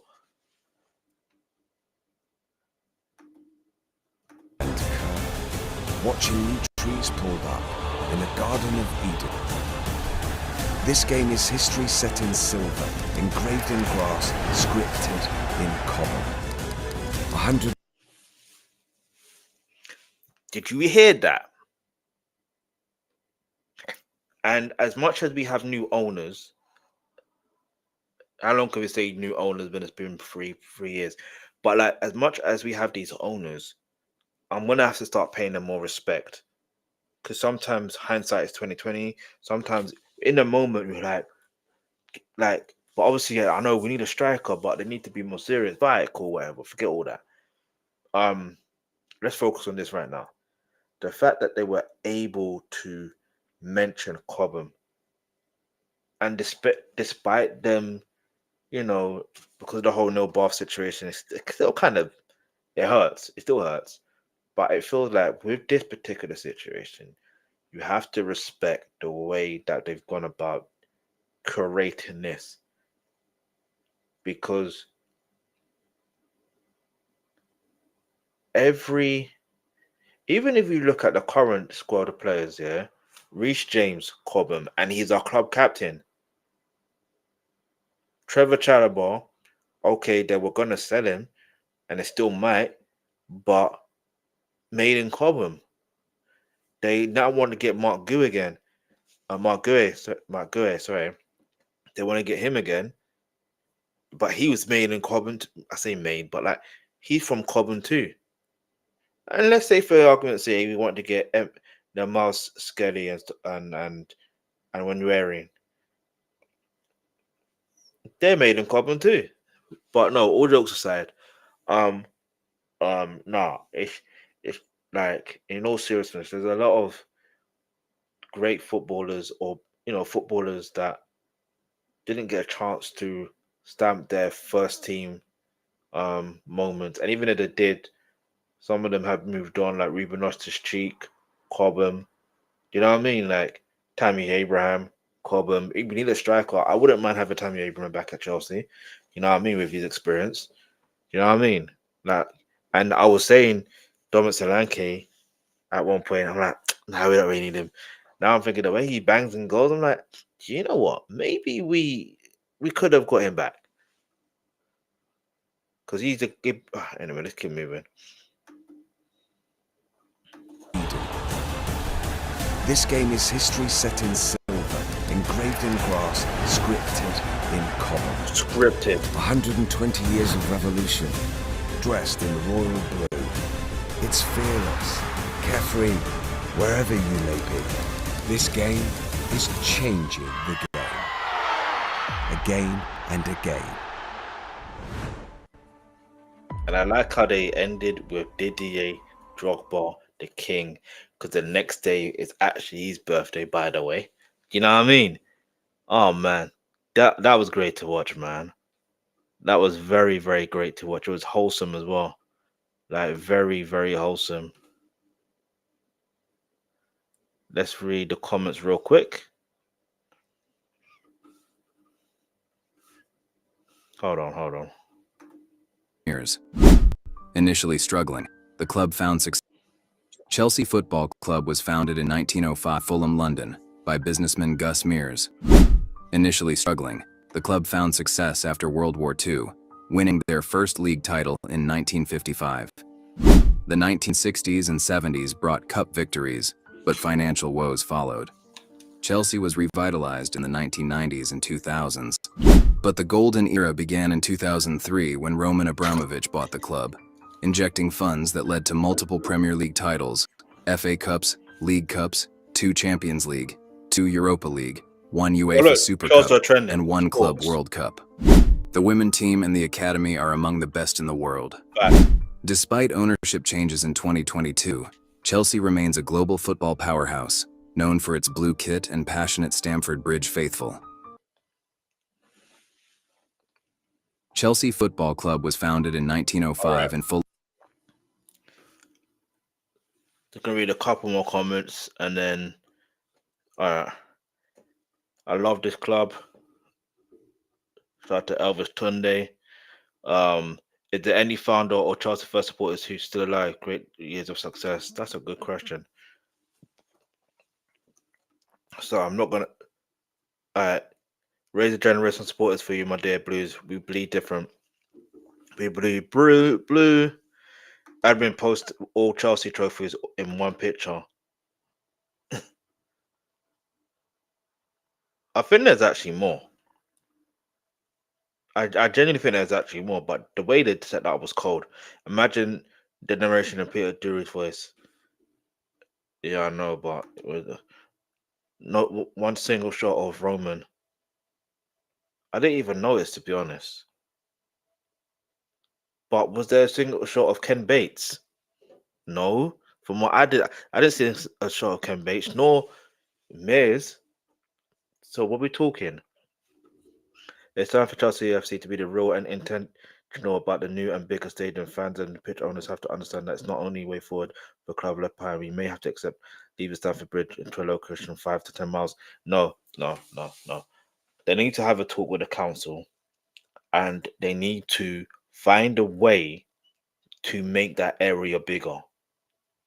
I'm sorry, but they can make that bigger. So much so, yeah. In fact, even within the stadium itself, right? I'm not being funny. They can actually genuinely find a way to expand it. Do you get it? But I could be wrong, and do you know what I mean? I'm not an architect. I'm not an engineer. I'm not none of that. But if you want to train to be one, and let me know. If you are a trained one, and let me know what you think could happen in regards to that. That Mason Mount run with the Champions League, I prefer Didier Drogba's one. And the best content I've come across this year, Goosebumps up the Chelsea. We need to get anyway. Anyway, let me not digress. All right. So shout out to everyone watching. Yes. Hold on. Give me a second. Oh, I've been in it for 3 hours. It's going to be 2.5. Okay, he sure dissed District again, but I don't think he was dissing. I think he was just responding. Really. You know what I mean? Because all the antics that Drake is doing, it's only right for Kendrick to respond. Have you reacted to anyone? Yes, I have. You can. We ran the live stream, and you can catch up with that. But shout you out. But yeah, I'll definitely react to some more to anyone because that Lollipop tune, banger. But anyway, thank you for watching. My name is Versatile, aka the Alkebulan Trust Reacts. You can trust when it comes to all things reactions. So make sure you stay subscribed. Get me like, comment, and yeah. And I'm gonna try to find a way to interact properly when you're there because I'm seeing these comments and it's like I need to be within the moment. I've got to find a way, and I will find a way. All right, but yeah.